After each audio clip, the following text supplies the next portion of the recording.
धुरंधर 2025 की सबसे बड़ी हिट फिल्म बन चुकी है। इस फिल्म ने सारे रिकॉर्ड्स तोड़ दिए हैं। But beyond being a spectacle, इस फिल्म के एक्टर्स हैं जिन्होंने अपनी ऑडियंस का दिल जीत लिया है। Today in our podcast we have one of the most talked about actors from the film Dhurandhar. आपने इनको Rocket Singh, Yeh Jawaani Hai Deewani, Inside Edge जैसे अमेजिंग प्रोजेक्ट्स में बहुत ही सॉलिड परफॉर्मेंस करते हुए देखा होगा। आज हम इनसे इनकी एक्टिंग की जर्नी के बारे में जानेंगे और धुरंधर फिल्म के बहुत सारे अननोन फैक्ट्स एंड स्टोरीज जिसकी वजह से ये फिल्म एक मैसिव फिनोमेना बन चुकी है। Very excited to welcome the amazing actor Naveen Kaushik, also known as Donga, to our podcast.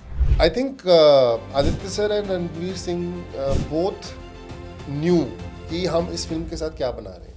They were like, this is it. We are here. This is going to change everything for everyone. This is going to change history. This is going to change everyone's future. So please do not forget where we are. I know it is tough. I don't want anyone to say कि ये film Hindu मुस्लिम के ऊपर बनी हुई है क्योंकि इसके अंदर हमने वो किया नहीं है. Aditya sir has tried to show कि how people in Pakistan were also manipulated using the guise of religion. तो आप उसके ऊपर अगर आप रिएक्ट कर रहे हो जैसे ध्रुव राठी ने किया, मेरे को तो लगा कि यार ठीक है आपको करना था. Everyone is saying the film is good. तो वो जो बोल दे कि फिल्म खराब है उसको ज़्यादा टेंशन मिलती है.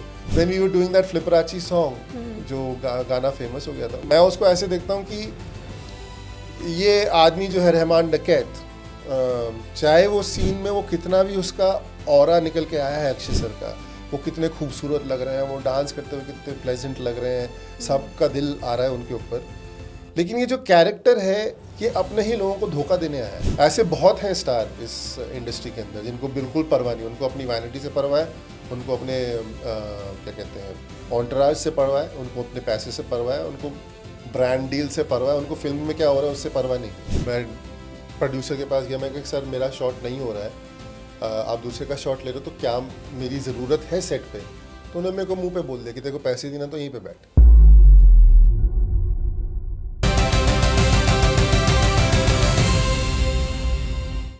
So while stalking your Instagram, आपके comment section में देख रहे थे and people are very lovingly calling you Donga भाई, Donga boy also. What is your reaction to all of that? I keep telling people कि यार एक एक्टर जब मुंबई आता है तो उसको 3 चीज़ों का मतलब लालच होता है. एक काम, एक दाम और एक नाम. तो काम तो मुझे स्टार्टिंग से ही मिल रहा है. जब मैं बॉम्बे आया था 2009 में तो तब मुझे रॉकेट सिंह मिल गई थी, तो उसके बाद से काम मैंने काफ़ी सारा किया है. दाम भी ठीक ठाक ही मिल रहा है, मतलब वो मिल ही जाता है अगर आप अच्छे से काम करो तो इस शहर में हर किसी के लिए जगह रहती है. और अब जाके इस धुरंधर फिल्म के साथ नाम मिल रहा है. People are loving it, people are starting to follow. थोड़ा सा सोशल मीडिया पे लोग रिलेट कर रहे हैं, तो it's nice to see, it's nice to see how people are connecting with me and wanting to know what I'm going to do next. They're trying to figure out, they're commenting on my life ka post, like some people have commented on the cats I have, and अब मेरे को cat dad बोल रहे हैं लोग, तो वो भी interesting है. Also, I wanted to know, since we have started talking about Dhurandhar, how did this happen for you? आपने ऑडिशन करा इसके लिए या फिर आपको कॉल आया किसी का from the team? मेरे को कॉल आया था पहले तो मुकेश छाबड़ा जी की कास्टिंग कंपनी से पंकज हैं, उन्होंने मुझे फ़ोन किया था, लेकिन उस समय मेरे को समझ नहीं आ रहा था मैं लाइफ में क्या करूं. तो फिल्मों से मेरा थोड़ा सा मन हटा हुआ था और मन नहीं था कुछ करने का. तो मैंने स्टार्टिंग में उनको बोला कि यार पता नहीं, I have to think about it, I don't know if I want to do something in films और नॉट.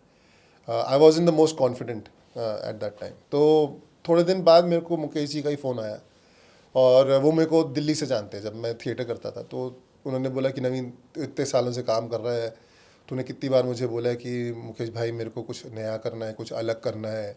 लोग रॉकेट सिंह के बाद मुझे सिर्फ बॉस के रोल में देख रहे हैं, खड़ूस बॉस, ये बॉस, वैसा बॉस. तो मैंने बहुत सारे अर्बन कैरेक्टर्स कर लिए, स्पेशली ये ऑफिस के जोन में जो होता है ना. तो मैं हमेशा से मन था कि कुछ नया करूं, कुछ अलग करूं, कुछ डिफरेंट करूं. तो उन्होंने कहा कि एक बार बात कर, जाके मिल आदित्य सर से. तो मैं गया, मैं मिला उनसे. मीटिंग यही थी कि वो मेरे को बताने वाले थे कैरेक्टर क्या है और वो क्या एक्सपेक्ट कर रहे हैं. लेकिन हमारे बातचीत में निकल के आया कि हम दोनों सेम एज के हैं, हम दिल्ली थिएटर से हैं, वो मुझसे पहले बॉम्बे आ गए थे. तो वो वहाँ पे हमारा कनेक्शन हो गया, तो वो उस कनेक्शन के थ्रू वो मेरे को ज़्यादा समझा पाए कि वो उनको कैरेक्टर में वो क्या चाह रहे हैं, क्या दिखाना चाह रहे हैं। जैसे उन्होंने बताया कि डोंगा के साथ मेरे को ये दिखाना है कि लॉयल्टी भी एक चीज़ होती है। हम हमेशा ये ना लेके चलें कि नेगेटिव कैरेक्टर है तो वो धोखा ही देगा। वो अपने बॉस के लिए, जो उसका गैंग लीडर है रहमान डकैत, तो उसके लिए बहुत वफादार है, उसके लिए अपनी जान दे देता है। तो मेरे को वो एंगल चाहिए, लेकिन मेरे को स्टार्टिंग से नहीं दिखाना कि ये बहुत टेरिफाइंग कैरेक्टर है, ये बहुत गुस्से वाला कैरेक्टर है। He is gonna have these light hearted moments, so I wanted to create those. We'll figure out on set when we doing it, but keep that in mind कि ये थोड़ा jolly character है, बाकी सारे gang वाले हो सकते बड़े सीरियस हों, बड़े स्टर्न हो, but keep him in that space where he's pulling people's legs, he's having fun, joke बना रहा है, ये कर रहा है. So that was very interesting to see. Yeah, And, I think that's very difficult also, right? क्योंकि आपका brief है gangster, but you're also having this lighter side to you.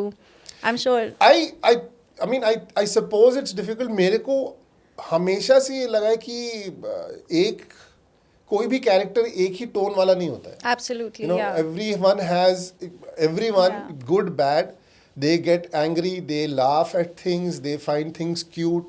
उनको चीज़ों पे रोना भी आता है, उनको डर भी लगता है, तो वो सारे इमोशंस होते हैं हर कैरेक्टर में. तो अगर आप एक कैरेक्टर को एक सिंगल टोन का कर दो तो मेरे को बहुत बोरिंग लगता है. हो सकता है कुछ जगहों पे लोगों को अच्छा लगा हो वो, और कई लोग उसको अच्छे से करते भी हैं. Yeah. तो मुझे लगता है कि हर कैरेक्टर के अंदर उतार चढ़ाव होना चाहिए. So I think that was really well captured with all the characters in this movie. And when I got to play डोंगा, और मालूम है गैंगस्टर है, पाकिस्तानी गैंगस्टर है, स्वाव, सोफिस्टिकेटेड नहीं है, थोड़ा ऐसा रॉ, थोड़ा ग्रिटी कैरेक्टर है, तो मैं उसके अंदर वो चीज़ें डालने का बड़ा मज़ा आएगा. लैंग्वेज थोड़ी सी रॉ है, तो you get to really explore the character that way. तो I think it wasn't difficult. Obviously मैंने ऐसा कैरेक्टर नहीं किया था, तो एप्रीहेंशन था कि अच्छा करूँगा, कैसा करूँगा, क्या जस्टिस कर पाऊँगा नहीं उस कैरेक्टर को.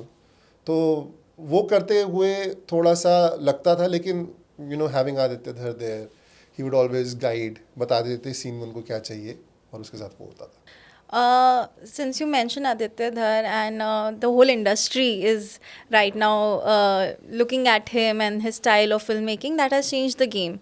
I want to know कि आप, because he directed you, तो आपको क्या लगा है कि उन्होंने क्या ऐसा नया करा है, कुछ इंट्रोड्यूस या कुछ अलग करा है, जिसकी वजह से धुरंधर is the phenomena that it is? I think बहुत दिनों बाद एक फिल्म आई है जिसके अंदर जो कैरेक्टर्स हैं, चाहे वो नेगेटिव हो चाहे वो पॉजिटिव कैरेक्टर हो, उनका लेयर्स जो होते हैं, जो मैंने स्टार्टिंग में बोला कि हर कैरेक्टर के अंदर हर इमोशन होता है. क्योंकि वो खतरनाक आदमी है या क्योंकि वो गलत काम कर रहा है, इसका ये मतलब नहीं है कि वो बच्चे को प्यार नहीं करेगा या बच्चे का दर्द उसको महसूस नहीं होगा. राइट. ज़रूरी नहीं है क्योंकि वो खतरनाक आदमी है, नेगेटिव कैरेक्टर है, तो वो औरतों के साथ भी नेगेटिव होगा. तो वो हमने इस फिल्म के अंदर देखा. जैसे रहमान डकैत का जो कैरेक्टर है, वो अपनी वाइफ से बहुत प्यार करते हैं. उनकी वाइफ उनको अगर थप्पड़ भी मार देती हैं तो he doesn't react with anger और violence towards her. He takes it, क्योंकि जो थप्पड़ उनको पड़ा फिल्म के अंदर वो जस्टिफाइड था. आपके एक्शंस की वजह से आपका बेटा मारा गया, she lost a son, right. तो उसका जो वायलेंस निकल के आया उनकी तरफ, we don't necessarily have to see him be misogynistic or violent towards his wife. So those kind of layers that we see with these characters, and the fact कि मेरे को बहुत अच्छी चीज़ एक ये लगी कि हम एक फिल्मों में एक चीज़ आ गई थी कि हर, चाहे वो कितना भी बड़ा स्टार हो, उसका कोई भी कैरेक्टर हो फिल्म में, वो कभी वनरेबल नहीं होगा, वो कभी कमज़ोर नहीं पड़ेगा. अगर उसको मार भी रहे हैं तो वो खड़ा होकर देखता रहेगा, वो डेडली लुक से कैमरे की तरफ देखता रहेगा, दूसरे कैरेक्टर की तरफ देखता रहेगा. There is never any vulnerability. In this movie Aditya sir has taken out, he has made sure that चाहे वो हमजा का कैरेक्टर हो जो दूसरे एक देश के अंदर गया है, बहुत सारे गैंगस्टर्स के अंदर डेंजरस लोगों के बीच में रह रहा है, तो उसको भी डर लग रहा है जब वो टॉर्चर सीक्वेंस होता है मेजर इकबाल का. He is not someone who just standing there कि ओके होने होगा तो मेरे को कोई फ़र्क नहीं पड़ता. हमारी It feels like he's trying to control his emotions. उनको वो suppress करने की, और वो उन्होंने सिर्फ आंखों से acting करी है. हाँ, वो obviously because he doesn't want to get caught. Yeah. I mean, अगर वो वहाँ पे डर जाए तो उनको सब पता चल जाएगा, अरे तू क्यों डर रहा है, तू क्यों इसके लिए फील कर रहा है. Absolutely, which is very tough, I think, to do. It's very tough. Yeah. लेकिन वो दिख रहा है. So वो Yeah. उनका हो या अक्षय खन्ना का हो, रहमान डकैत का कैरेक्टर हो, या शिरानी करके एक जो ट्राइबल लीडर है बलूचियों के, Yes. वो स्टार्टिंग में तो उनको मिलते हैं जहाँ पे वो वायरल सॉन्ग वगैरह होता Yeah. है, बड़े खुश खराब, लेकिन जब उनके लोगों के बच्चों को मार दिया जाता है स्कूल के पानी में जहर मिला के, तो you see how vulnerable he is still giving arms. Yeah. तो वो सारी चीजें जो है, like at moments you want to feel bad about a character, you want to hate them, but then there is a moment of vulnerability, so you feel for them as well. So that thing, I think that layering of what that character will be is very interesting. तो वो सारी चीज़ों के साथ उन्होंने खेला है. He's tried to make it, it's not a clean movie. मतलब not a clean in the sense कि cinematically clean, लेकिन Yeah. visually वो सड़कें लगती हैं, वो गलियां Yeah. लगती हैं जहाँ पे मतलब गंदे लोग रहते होंगे. एक स्टार्टिंग में ही सीक्वेंस है जब हमजा पहली बार लेआरी आता है और उसकी पिटाई हो जाती है, और लोग कुछ गैंग से उसको मोलेस्ट करने की कोशिश करते हैं, और वो बेहोश हो जाता है एक टेबल पे, वहाँ पे टेबल पड़ी हुई है, उस पर गिरता है, तो साथ में कचरा गिरा हुआ है, थैले जिसके अंदर गार्बेज होगा, लोगों ने, होता ना एक कोने पे लोग गार्बेज फेंक देते हैं, तो वहाँ पे ढेर हो जाता है. ऐसे विजुअल लोगों के लिए बहुत छोटी बात होगी, लेकिन मेरे लिए ये कि यार ये हमको सड़कों पे दिखता है, हमको गार्बेज दिखता है सड़कों पे, पर ये फिल्मों में नहीं दिखता. True. फिल्मों में जो दीवारें होती हैं कमरों की, वो बड़ी क्लीन होती हैं, ऐसा लगता है नई नई पोती गई हैं, अभी पेंटिंग हुई है उनकी. लेकिन इस फिल्म के अंदर उन्होंने जानबूझ के उसको काला किया कि यार ये यहाँ पे रोज पेंटिंग नहीं होती, यहाँ पे 10-10 साल तक पेंटिंग नहीं होती. शायद जब पहली बार दुकान खुली होगी तब पेंटिंग हुई, उसके बाद से हुई नहीं है. तो वो जो ग्रिटीनेस है वो लेके आना, and to make that interesting for the audience, I think is a new language that Aditya sir has introduced to Indian cinema. For sure, now that you pointed out things, काफ़ी nuances हैं जो काफ़ी अलग थे. इस film में I think जो जान है इस फिल्म के एक्टर्स हैं. हाँ जी. और ऑब्वियसली आदित्य धर ने इतने अमेजिंग कैरेक्टर्स लिखे हैं और बहुत बखूबी से एक्टर्स ने निभाया है उन्हें. What was your experience with your को-स्टार्स on the set? A wonderful experience. It was a long journey. हमने कुछ 1.5 साल में ये फिल्म शूट हुई है, एंड ओवर दैट टाइम अलग अलग लोकेशंस में, अलग अलग सिचुएशंस में हम सारे एक्टर्स मिले हैं. मोस्टली तो मेरा इंटरेक्शन गैंग मेंबर्स के साथ, दानिश के साथ जो उज़ैर बलोच बने हैं उनके साथ रहा है, अक्षय खन्ना जी के साथ रहा है सीन्स के अंदर, और रणवीर सिंह के साथ रहा है. अगर आप किसी से बात करो, अगर लोग नहीं मानेंगे इस बात को तो मैं सरप्राइज रहूँगा, लेकिन एक इंटिमिडेशन होती है जब स्टार सेट पे आता है, क्योंकि सबको डर लग रहा होता है कि यार आप ऐसे कुछ कर दो या वो एक्टिंग में वो कर दो तो कहीं बुरा ना मान जाए, और बहुत लोग प्रोटेक्ट करते हैं स्टार्स को. लेकिन यहाँ पे वो नहीं था. यहाँ पे जिसका सीन होता था उसके ऊपर अटेंशन जाए, लोग उसकी तरफ अटेंशन डाइवर्ट करें, वो सारी चीज़ें everyone was okay with that. सबका ईगो जो था, सबने अपना ईगो सेट के पीछे बाहर छोड़ के आते थे, और फिर सेट पे आते थे तो they wanted to be true to the characters, true to the scene. So I think सबने उस चीज़ को बहुत बखूबी किया. अक्षय सर सेट पे आते थे, ही वुड बी रहमान डकैत, उनका एक ऑरा रहता था, उनका एक टेम्परामेंट था कि मेरे को ये कैरेक्टर को फ्रिवलेस नहीं करना. I need that feeling of awe that other characters have for Rahman डकैत. तो हर किसी के साथ इंटरेक्ट नहीं करते थे. वो जो जाता था उनके साथ बात करने तो वो बात करते थे उनके साथ, लेकिन वो सीक आउट नहीं करते थे अटेंशन. सेम विद रणवीर, जब वो सेट पे आते थे, now he is everyone knows he is an energetic guy, और वो लोगों के साथ हंसते हैं, बोलते हैं, उछल कूद करते हैं. लेकिन जब उनको काम करना होता था तो he would become Hamza, who is a character that doesn't seek attention. वो पीछे, he is hiding in the shadows, he is hiding behind people. तो having that, seeing people open to doing that, for a star of Ranveer stature to say कि मेरा ये character सामने नहीं आएगा. ज़रूरी नहीं है कि हर सीन के अंदर डायलॉग मेरा ही हो, और सबसे मज़ेदार जो डायलॉग है वो मेरा ही है, वो दूसरे का हो सकता है क्योंकि सीन अभी उसका है. तो seeing that is very heartening, कि हिंदी फिल्म इंडस्ट्री के अंदर हर किसी को 24 घंटे कैमराज उनके ऊपर हो, फोकस उनके ऊपर हो नहीं चाहिए, उनको कहानी निकाल के देनी है, उनको कहानी प्रेजेंट करनी है। तो वो चीज़ें working with all the actors was nice. Super. Akshay Khanna के बारे में ना सब बहुत बातें बता रहे हैं कि the way he was on the set, अपने में रहते थे as you also said, but मुझे जानना है कुछ तो लाइट मोमेंट होगा ना उनके साथ, लाइक कुछ तो ऐसी चीज़ होगी जो लोग नहीं बात कर रहे जिसके बारे में। मतलब छोटी मोटी चीज़ें होती थी, मतलब एक बार there is this sequence right before the final action, वो एक जगह पे एक डैम का इनॉग्रेशन करने गए हैं, तो वो हम चंडीगढ़ में शूट कर रहे थे और तब तक जो फर्स्ट लुक है वो बाहर आ गया था।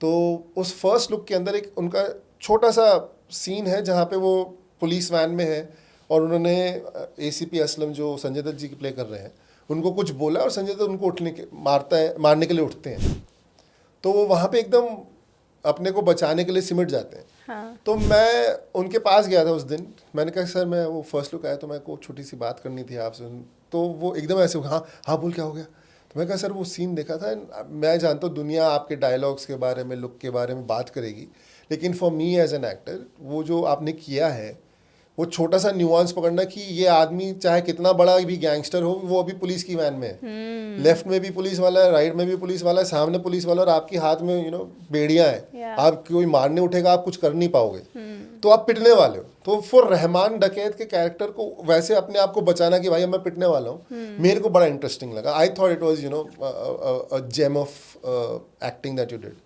तो वो ऐसे हो गया हाँ यार बड़ा मज़ा आया था उस समय करते हुए, और मेरे को कन्विंस करना पड़ा था कि ऐसा हो, क्योंकि लोगों को तो लगता है कि आंखों में आंखें मिला के देखें और ये, तो उस समय मेरे को लगा कि यार ये बड़ा अच्छा लगेगा कि रहमान डकैत जो अभी तक यूँ रहा है, जिसको लोगों ने बाबू डकैत का सर फोड़ते हुए देखा है, जब वो सडनली इसको देखेंगे कि भाई इसको भी मालूम है पुलिस की मार कितनी बुरी होती है, तो वो इंटरेस्टिंग था करने। तो वो बातचीत के अंदर ही almost became childlike. And when we were doing that Flipperacci song, जो गाना फेमस हो गया था उस दिन, तो मतलब आई थिंक लद्दाख में आई think that was his last day of shoot, तो उस दिन उन्होंने वो जो मैनरिज्म था या जो क्या कहते हैं कैरेक्टराइजेशन था रहमान डकैत का कि वो अपने अलग से रहते हैं, ज़्यादा इंटरेक्ट नहीं करते, उस दिन वो सबके साथ हंस बोल रहे थे, इधर उधर घूम रहे थे, डीओपी से बात कर रहे हैं, आदित्य से बात कर रहे हैं, एक्टर्स से बात कर रहे हैं, और फिर उन्होंने उसके अंदर से अब तो काफ़ी फेमस हो गया, लोग जान गए कि उन्होंने अपने आप ही उस डांस को इम्प्रोवाइज कर दिया था। अब लोग कह रहे हैं कि वो शायद इतने सालों से इतने फिल्मों में सेम ही स्टेप करते आए हैं, वो maybe it was inspired by Vinod Khanna's dance, जो उनके फादर हैं, उन्होंने कभी किया था। तो इतनी सारी बातें हो गई उस चीज़ की, लेकिन on that day for him to come out and do that, because over time उन्होंने क्या किया था कि जब रहमान डकैत के सीन होते तो वो कई बार आके आदित्य सर के साथ बातें करते कि यार ये डायलॉग बोलने की ज़रूरत है क्या, ये मैं आंखों के साथ कर दूँ, कहते सर कर सकते तो कर दो, मेरे लिए तो कोई मतलब बढ़िया चीज़ होगी नहीं इसके अंदर। तो और उसका हमने लोगों ने देख भी लिया है कि सीन्स के अंदर those people have gone and seen the movie, they have admired कि उन्होंने आंखों से कितनी एक्टिंग करी है, ये आंखों से पूरा कैरेक्टर निकाल के दिया। तो बहुत सारी चीज़ें ना वो अपना कहते ना वो अपना ऑलमोस्ट एक तरीके से काम कम ही करते थे, क्योंकि लोग फिल्मों में उनको लगता है जितना ज़्यादा बोलेंगे उतना ज़्यादा लोग नोटिस करेंगे, पर मेरा मानना है कि अगर आप विद साइलेंस एक कैरेक्टर को इस्टेब्लिश कर दो, उससे बढ़िया कोई चीज़ हो नहीं सकती। तो उन्होंने वो बहुत सारा अपना ना समेटा, जो डायलॉग्स थे कि वो आंखों से निकाल रहे हैं, उनको बोलने की ज़रूरत नहीं है, उसके साइलेंस खेल रहे हैं, यहाँ पे उन्होंने कहा कि मैं ऐड करना चाहता हूँ। बाकी सब ऐसे हैरान थे, कह रहे अक्षय सर जो अभी तक मतलब चीज़ें वो कर रहे हैं, रिफाइन कर रहे हैं, उनको आंखों के साथ खेलने की कोशिश कर रहे हैं, जबकि उनके लिए बनाया गया था कि आप आओगे बैठोगे आपको पगड़ी पहनाई जाएगी सारा होगा, तो उन्होंने डांस वांस कर दिया। तो everyone was quite surprised that day. I think everyone because of that got into a fun mood, which is also an example of layering, जो आप पहले बोल रहे थे कि एक गैंगस्टर ज़रूरी नहीं है एक ही नोट पकड़े, तो this is a very good example of that, कि डर भी लगता है, खुशी भी होती है और थोड़ा ठहराव भी है। अगर आप लेयरिंग देखना चाह रहे हो तो you can look at it from this point, like for me, मैं उसको ऐसे देखता हूँ कि ये आदमी जो है रहमान डकैत, चाहे वो सीन में वो कितना भी उसका ऑरा निकल के आया है अक्षय सर का, वो कितने खूबसूरत लग रहे हैं, वो डांस करते हुए कितने प्लेजेंट लग रहे हैं, सबका दिल आ रहा है उनके ऊपर, लेकिन ये जो कैरेक्टर है ये अपने ही लोगों को धोखा देने आया है। Hmm. ये इन्हीं की बंदूकें लेके उनको देगा जो इसी के लोगों को मार रहे हैं। Yes. तो अभी उसके अंदर वो कहते हैं ना, जब आपको किसी की पीठ में छुरा फोकना होता है तो आप सबसे ज्यादा तभी स्माइल करते हो उनके सामने। Wow. Yes. तो ये वहां पे उनके सामने डांस कर रहे हैं, उनके साथ हंस बोल रहे हैं। अगर आप बाकी फिल्म में देखो, there are hardly moments where Rehman Dakait smiles और लाफ्स। यहाँ पे वो हंस रहे हैं, वो गप्पे मार रहे हैं। तो वो ही है कि वो उनको मालूम है मैं धोखा देने वाला हूँ, मैं इनके साथ बुरा कर रहा हूँ। तो मैं तो वो लेयरिंग ऐसे लगता है कि वो जो डांस भी है shows how evil a person Rahman Dakait is. Wow. तो you know I mean I know people like that moment, but I think It's a way to see it. फिर बहुत से देखो सही. तो हाँ. पता चलेगा कि यार ये कितना कमीना आदमी है जो डांस कर रहा है यहाँ पे। वाओ अभी मेरा पूरा पर्सपेक्टिव चेंज हो गया है। हाँ। स्पीकिंग ऑफ इविलनेस, मेरे लिए जो सबसे ज़्यादा दिल दहला देने वाला सीन था धुरंधर में वाज द 26/11 अटैक का सीन। आई एम श्योर कि सबके लिए वो सीन परफॉर्म करना बहुत डिफ़िकल्ट रहा होगा, बहुत इमोशनली ड्रेनिंग रहा होगा। कैन यू टेल मी कि आदित्य धर की क्या ब्रीफिंग थी आप सबको, and how was the mental state like before doing that scene? मेरे लिए पर्सनली थोड़ा सा कंफ्यूजिंग सीन था, क्योंकि जिस तरीके से एक्टर्स की ब्लॉकिंग हुई है कि कौन किधर खड़ा है, तो there is a row of people closer to the screen, जिसके अंदर अक्षय खन्ना जी हैं, उसके अंदर अर्जुन रामपाल जी हैं, उसके अंदर फैज़ मोहम्मद करके हैं जो साजिद मीर का कैरेक्टर कर रहे हैं। He was also basically one of the people who helped us with our dialects at the beginning. Okay. तो वो तब से जुड़े हुए हैं। तो वो है वहाँ पे, वो एक पहली रो ऑफ एक्टर्स है। Then there is another row of actors जिसके अंदर वो कौन से दोनों जो पैसा करते खनानी ब्रदर्स, वो बैठे हैं, 2-3 और कैरेक्टर्स हैं। And then there is Hamza's character Ranveer Singh, and then I am standing right behind him, me and this other guy Shrish, हम दोनों उनके बिल्कुल साथ में पीछे खड़े हैं। तो जब सीन आदित्य सर बता रहे थे तो मेरे को ये हो रहा था कि सर एक बात बताइए, यहाँ पे ये कैरेक्टर जो है हमजा का, वो ये सारा जो हो रहा है उसको देख के ही is not reacting, he is frozen while everyone else is laughing around him. तो ये थोड़ा ऑड नहीं होगा कि हमको दिख क्यों नहीं रहा? हम जब वो नारे भी लगा रहे हैं तो he takes his time to join into it, why is he not excited? हमको शक नहीं हो जाएगा, थोड़ा सा डर नहीं लगेगा, या मतलब कंफ्यूजन नहीं होगा कि यार ये बंदा क्यों नहीं कर रहा, अपना ही बंदा है, यहाँ पे इसको ये इमोशनल क्यों हो रहा है इसको देख के? तो मैंने ये आदित्य सर से सवाल किया था कि सर ये मेरे को समझ नहीं आ रहा है इसका। तो उन्होंने कहा, तो उन्होंने बहुत अच्छा जवाब दिया। उन्होंने कहा कि नवीन, ये इस कैरेक्टर के लिए, हमजा के कैरेक्टर के लिए एक टर्निंग पॉइंट है। अभी तक वो इन्फॉर्मेशन गैदर कर रहा था, वापस भेज रहा था, अभी वो उस इंफॉर्मेशन के ऊपर एक्ट करने वाला है। सो मेरे लिए क्या है कि I want these characters to almost become like this loud noise in his head, कि he is going through all these emotions, he is seeing what is happening on screen, and then if he looks around, he sees these characters that he sees every day. इनके साथ खाना खाता है, हंसता है, बोलता है, घूमता है, फिरता है, लेकिन इनके अंदर एक ऑलमोस्ट डिमोनिक प्रेजेंस लगती है उसको। He sees these people as the ones who are orchestrating this act. तो I need you to be, a little more, चाहे तुम्हारे को भी ना लग रहा हो कि इतनी जोर से नारे लगाने की क्या ज़रूरत है या इतना हंसने की क्या ज़रूरत है, तुम अपनी तरफ से वो एक एनर्जी भेजो हमजा की तरफ, so that moment for him becomes that turning point where he doesn't care if he is alone amongst all these people. He doesn't care if he has to gather information. He now wants to kill all of them. Whole direction was that these people in this moment, all of these characters should not look human. ऐसा नहीं लगना चाहिए कि इनके अंदर इंसानियत नाम की कोई चीज़ है। True. Because जो हो रहा है स्क्रीन के ऊपर, it is very evil, it is very bad. And when we heard the entire recording जो उन्होंने प्ले करी है फिल्म के, no one wanted to talk for another 10-15 minutes after that. Like, lots of people have discussed this now. So कैसा लगता है ऐसा scene perform करने के बाद when you go back home? very seldom do actors get powerful moments जहाँ पे those moments leave a part of themselves in you. So this is one of those scenes कि जहाँ पे आपको, because I was telling someone कि जब ये हुआ था 26/11 का अटैक इंडिया पे, I was about to come to Bombay. I think 2-3 महीने में मैं आने वाला था एंड प्लानिंग हो गई थी, लेकिन सडनली एक ऐसा हो गया था कि शायद अब जाने ना दें, ये बॉम्बे रहेगा नहीं रहेगा, लोग क्या क्या होगा लोगों के लिए, हमको जगह मिलेगी नहीं मिलेगी. So and along with that you felt helpless in जब वो सीन आप जब वो मोमेंट आप टीवी पे एक्चुअली देख रहे थे कि ऐसा हो रहा है, और आई थिंक दो दिन के लिए 3 दिन के लिए वो चीज़ पूरा हुआ था. So you felt helpless, you didn't know what to do, and anger तो था कि ऐसा हुआ है, कुछ करना है, कुछ something needs to happen, it can't be कि इतना बुरी तरीके से लोगों को मार के कुछ टेररिस्ट निकल जाएंगे.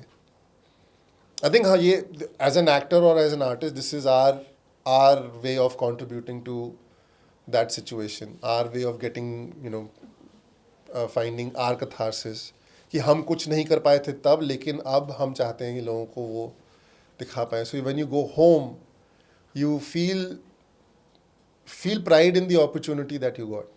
You feel happy that, as an artist you were able to contribute to the story, the way people are going to look at that situation. Because I think कहीं ना कहीं बहुत सारे लोगों के लिए, मैक्सिमम लोगों के लिए वो चीज़ उनके साइकी से गायब हो गई थी.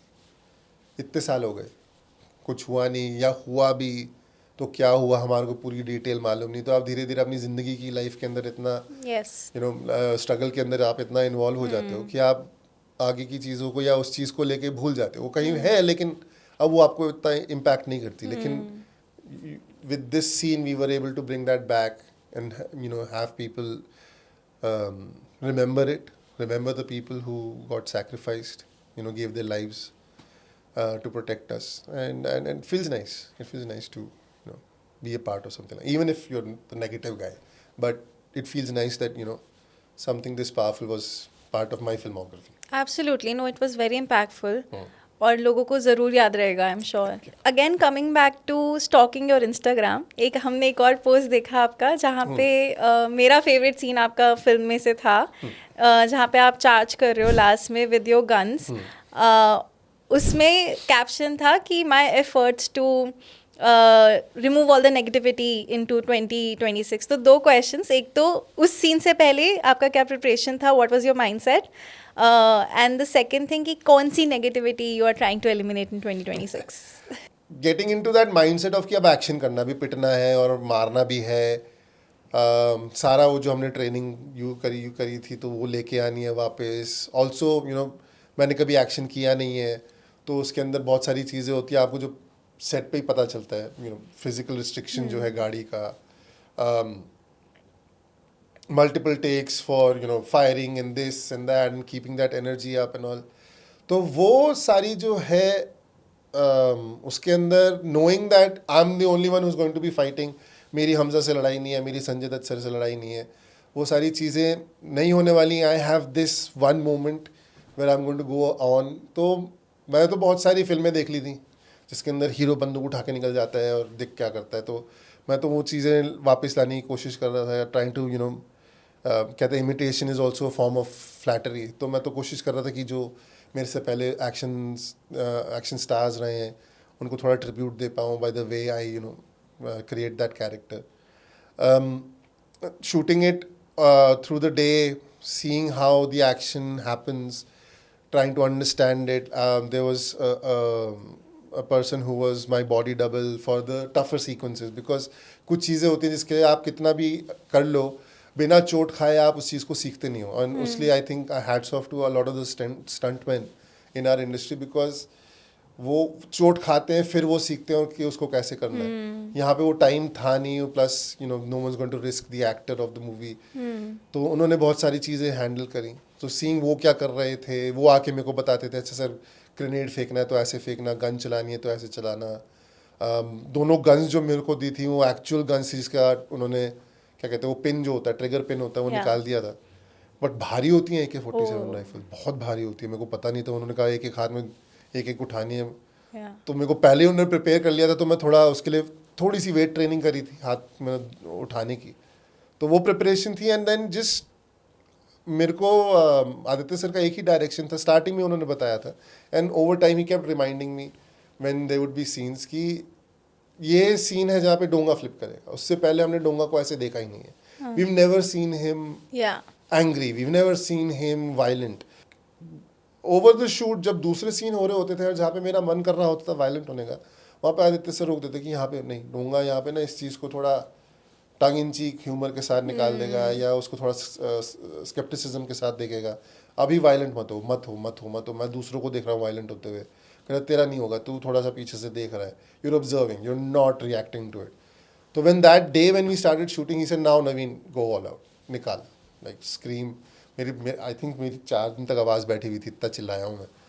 तो that day he was Aditya sir told me कि now I need nothing but bloodlust in his eyes. मेरे को सिर्फ और सिर्फ वायलेंस दिखना है स्टार्टिंग टू एंड. और अब ये है कि इसको ये भी मालूम है कि ये बच के नहीं जाएगा यार. अगर बच गया तो मतलब बहुत बड़ी बात हो जाएगी. It's a big chance, risk बहुत है.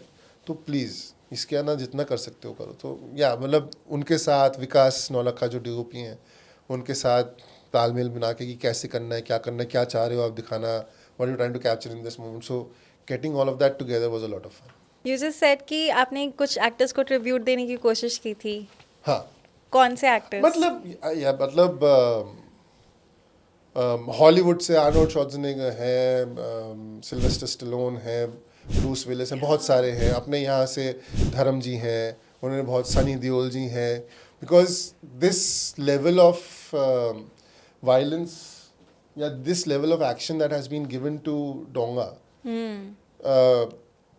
वो आई थिंक उन्हीं को मिला है. उनको ही फिल्मों में करने का चांस मिला है. लाइक फॉर एग्जांपल मेरे जब मैं शूट कर रहा था तो मेरे को एक सीक्वेंस मेरे को आज तक याद है, वो दिमाग में अभी तक इनग्रेन्ड है, और वो मैंने अपने as back of mind reference रखा हुआ था कि शोले पिक्चर में एक पॉइंट आता जब अमिताभ जी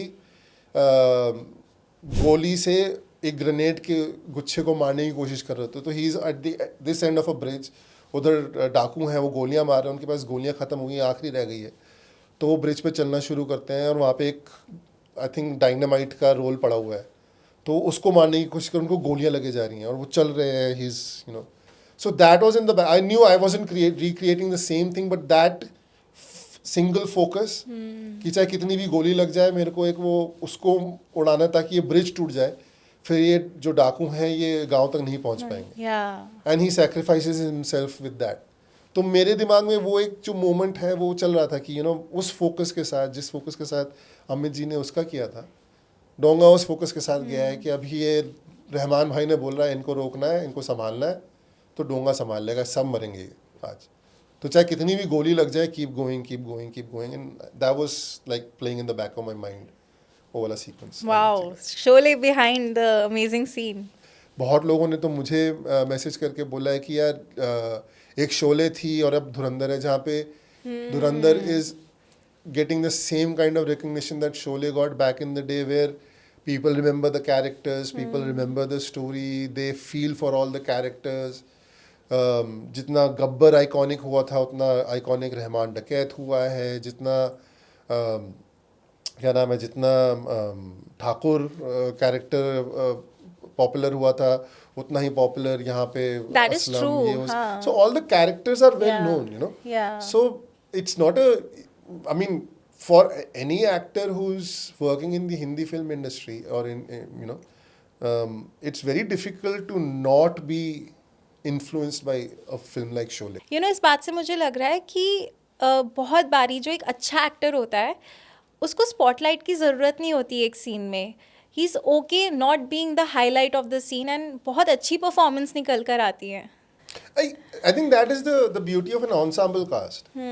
अगर आपने इतने सारे ट्राइड एंड टेस्टेड एक्टर्स रखे हैं, रणवीर सिंह, आर माधवन, अक्षय खन्ना, संजय दत्त, अर्जुन रामपाल, और उसके बाद में आप ऐसे एक्टर्स को कैरेक्टर्स दे रहे हो जो बहुत टाइम से काम करते आ रहे हैं, अच्छा काम करते आ रहे हैं, राकेश बेदी, गौरव खेरा, दानिश पंडोर, सौम्या जी.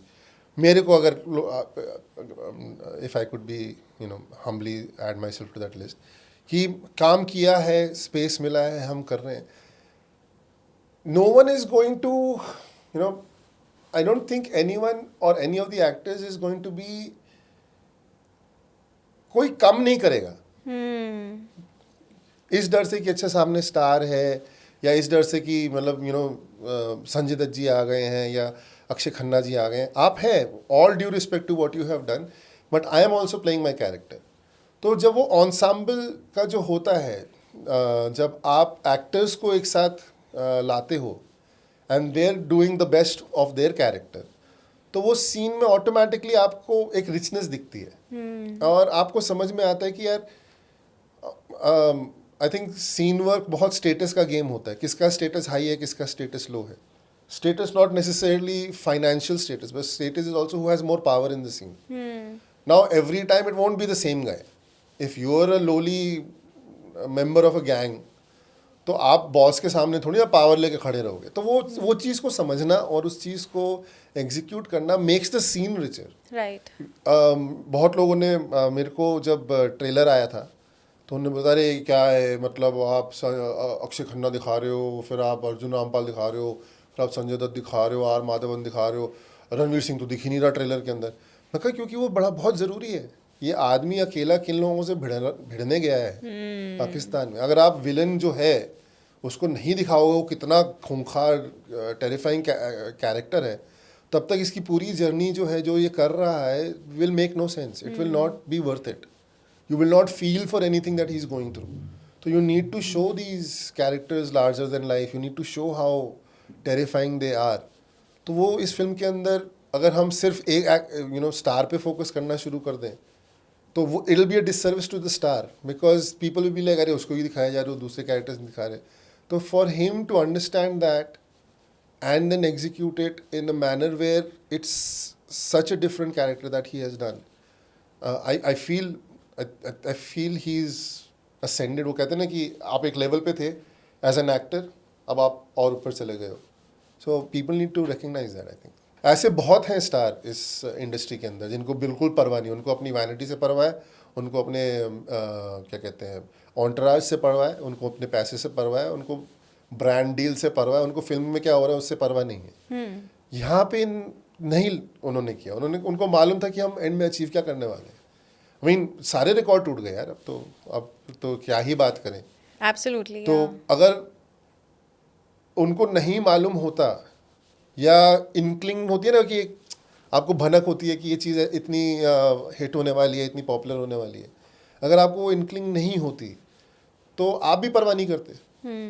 ठीक है ना, पैसे मिल गए ना, करोड़ों मिल रहे हैं, हमने फिल्म बना दी है, पोस्टर पे आ जाएगा चेहरा, 10 इंटरव्यू दे देंगे, ये हो जाएगा, फलाना हो जाएगा, अगली 2 फिल्में हो जाएंगी. They were like this is it, we are here, this is going to change everything for everyone, this is going to change history, this is going to change everyone's future. So please do not forget where we are. I know it is tough. Like वो जो मैं कह रहा था, वो यहाँ वो set पे आके लोगों को यही याद दिला रहे होते थे कि what you're doing now is going to pay off later. हर किसी का आप फ्यूचर बदलने वाला है. सो please do not lose hope, do not lose, don't get frustrated. क्योंकि कभी कभार कुछ दिन होते थे काफ़ी लंबे, काफ़ी डिफ़िकल्ट सिचुएशंस में शूट किया. हम तो मतलब एज एन एक्टर हमारे को इतनी मेहनत करनी नहीं होती थी जितना क्रू जो होता है वो करता है. तो उनको मोटिवेटेड रखने के लिए आई थिंक बहुत टाइम बाद कोई एक फिल्म बनी है जिसके अंदर 200 दिन तक शूट चला है. वरना यूजुअली तो ऐसा 1 महीना 2 महीना के अंदर शूट खत्म हो जाता है, अगला प्रोजेक्ट लोग चलना शुरू करते हैं. So he wanted people to feel that this is their film, not just Ranveer Singh film और आदित्य धर्स फिल्म. वो चाहते थे कि सबको उतना ही मज़ा आए करने में, सब उस चीज़ को अपनी ही फिल्म मान के चलें. And they put in those kind of efforts which everyone did. They were doing it, they did it. It's just you need the people who are at the top to also care about us, and that's what they did in the movie. There was this whole debate जब धुरंधर का trailer launch हुआ था, तो आदित्य धर ने बोला था that the crew has worked for 16 to 18 hours a day on this shoot. What do you think about this? इतने लॉन्ग स्केड्यूल क्या क्रू के लिए सही होते हैं? जो आप बनाना चाह रहे हो, अगर आपका आउटपुट उसको अचीव करता है, आप काम चोरी नहीं करते हो और आप केयरलेसली चीज़ों को नहीं करते हो, तो आई थिंक किसी भी चीज़ को आर्टिस्टिकली बनाने में इतना टाइम लगेगा. यू नो देर आर मेहनत लगती है किसी, मतलब फॉर एन एक्टर मेहनत लगती है दूसरे की ज़िंदगी को जीना. एब्सोल्युटली. यू नो हमको अपने को छोड़ के दूसरे की कैरेक्टर में ढलना होता है, तो दैट टेक्स टाइम. सीन्स को करना, डायलॉग्स को करना, उस मोमेंट को रियल कर पाना, रिहर्स ना लगे, उसमें टाइम लगता है. It is tiring for sure, थकता हर इंसान है, लेकिन अगर आपको उसको करने में मज़ा नहीं आएगा और आपको दिखेगा नहीं कि क्या हो रहा है, तो वो शायद आपको खटकेगी बात. But over here I think everyone knew what they were creating. I think from the very first day when we started shooting, हमें पहले दिन से ही पता चल गया था कि यार ये कुछ अलग फिल्म बन रही है. In fact, for a lot of people, when they read the script, उनको तभी पता चल गया था कि यार ये बड़े इंटरेस्टिंग कैरेक्टर्स हैं, इसके अंदर बड़ी इंटरेस्टिंग सिचुएशंस हैं, ये फिल्म बहुत अलग तरीके से लिखी गई है. अगर ये वैसे बन गई, और वो भी डर रहता है कि यार कई बार फिल्म लिखी कुछ होती है, बनती कुछ है. हाँ. अब ये लिखी अच्छी हुई है, बनेगी नहीं बनेगी, लेकिन जब बननी शुरू हुई तो हमको पता चला अच्छा they are staying true to the thing. So I think when if you're everyone's putting in that effort. मैंने बताया ना कि अगर एक स्टार है जिसको अपनी वैनिटी की परवाह है और अपने ऑन्टराज की परवाह है, उसके सेट पे 4 घंटे भी 20 घंटे जैसे लगते हैं. हाँ, राइट. और अगर आप ऐसे सेट पे हो जहाँ पे एक्टर से लेके डायरेक्टर से लेके डीओपी से लेके कॉस्ट्यूम, मेकअप, एक्शन, सारे ऐसे में लगे कि जो चीज़ हो रही है उनको सीन की परवाह है. उनको ये नहीं परवाह कि हम वैनिटी में बैठे हैं, यहाँ बैठे हैं, या हमारे को खाने में क्या मिल रहा है. उनकी अगर परवाह नहीं, उनको ये है कि सीन कितना अच्छा हो रहा है. तो वहाँ पे 20 घंटे भी 3 घंटे लगेंगे, वहाँ पे भी लगेगा यार थोड़ा और कर लेते हैं, थोड़ा और कर लेते हैं. अ लॉट ऑफ टाइम्स मेरे को भी होता था यार एक बार सर एक बार और ये सीन एक बार और कर सकते हैं क्या. तो वहाँ वो I think that really pays. If you have that vision, if you have that drive, no one is against hard work. I don't think anyone is against hard work. The hard work needs to pay off, right? And you need to see everyone doing it. If it is a set where 20% of the people don't give a damn and don't expect the 80% to do that, then that is unfair. Absolutely. 100% लोग कह रहे हैं कि हमको ये चीज़ करनी है, तो प्लीज लगाओ यार, टाइम लगाओ. आर्ट इतनी आसानी से नहीं बनता है. Absolutely. वो एक स्पिरिट चाहिए होता है और टाइम चाहिए होता है. आर्ट मतलब हम कितने हमने इंस्टेंसेस सुने हैं कि मैंने किसी ने तो किस्सा बताया था कि पिकासो करके एक पेंटर होते थे, वो कभी कभार आते थे, ऐसे कैनवस पे एक लाइन बनाते थे, उसको देखते थे, चले जाते थे. लोग कह रहे कब बनाओगे, कह रहा बताता हूँ. कहा सर कब बनाओगे, बताता हूँ. महीनों निकल गए. जिसने पेंटिंग कमीशन करी थी वो भी थक गया, यार सर पेंटिंग प्लीज पैसे दिए बना दो. कह रहा अभी इंस्पिरेशन नहीं आ रही. फिर सडनली एक रात को आधा बनाया और दे दिया, और वो पेंटिंग $30 मिलियन $100 मिलियन की बिक्री है. तो उसको 3 महीने लगे उसको इंस्पिरेशन ढूंढने में, और वो टाइम लगता है आर्ट के लिए. So you have to, like if you are getting into a field where you are going to be creating art, please do not worry about time. But when you do see people only caring about their time and not the art, please raise your voice against it. True. That's my feeling. Great. Coming back to our previous question, हाँ. जहाँ पे you're going all gun blazing on 2026 और आप बोल रहे हो कि my effort to remove all the negativity. वो negativity, I think negativity for me personally, the negativity I want to remove from my life is, मैं थोड़ा सा cynical हो गया था about my career. कि होगा नहीं होगा, जाएगा नहीं जाएगा, क्या होगा कितना होगा. 16 साल हो गए मुंबई शहर में काम करते हुए, and more than the promise of the city, there is a promise you make to yourself when you leave everything behind. I left my parents' home, comfortable home in Delhi, places I knew, friends I knew. मैं सब छोड़ छाड़ के मुंबई शहर आया था actor बनने. तो एक प्रॉमिस लेके आया था अपने साथ कि ये होना चाहिए, ऐसा होगा लाइफ के अंदर, बंगला होगा, गाड़ी होगी. ऑब्वियसली वो ओवर टाइम वो चीज़ें बदलती हैं, लेकिन स्टार्टिंग में वो प्रॉमिस होता है कि I will do good work, and I will do work that people will remember. वो नहीं हो रहा था.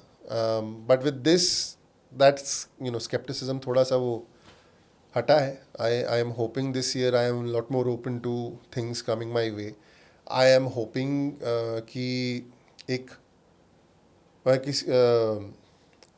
am hoping I am cast as an actor, not as people look at me as Naveen the actor, not Naveen the character. Right? Yeah. So I am that negativity कि ये role अच्छा किया ना, इसको ऐसी रोल देते रहो, वो नेगेटिविटी मैं अपनी लाइफ में से हटाना चाहूँगा. That is something that I want to eliminate. I want people to come to me and be like, ओ आपने रॉकेट सिंह भी करी, ओ आपने ये जवानी भी करी है, आपने इनसाइड एज भी करी है, आपने अभी धुरंधर करी है. तो I am able to show you my range now. Explore me as the actor, don't just look at me as this one gangster character या office boss.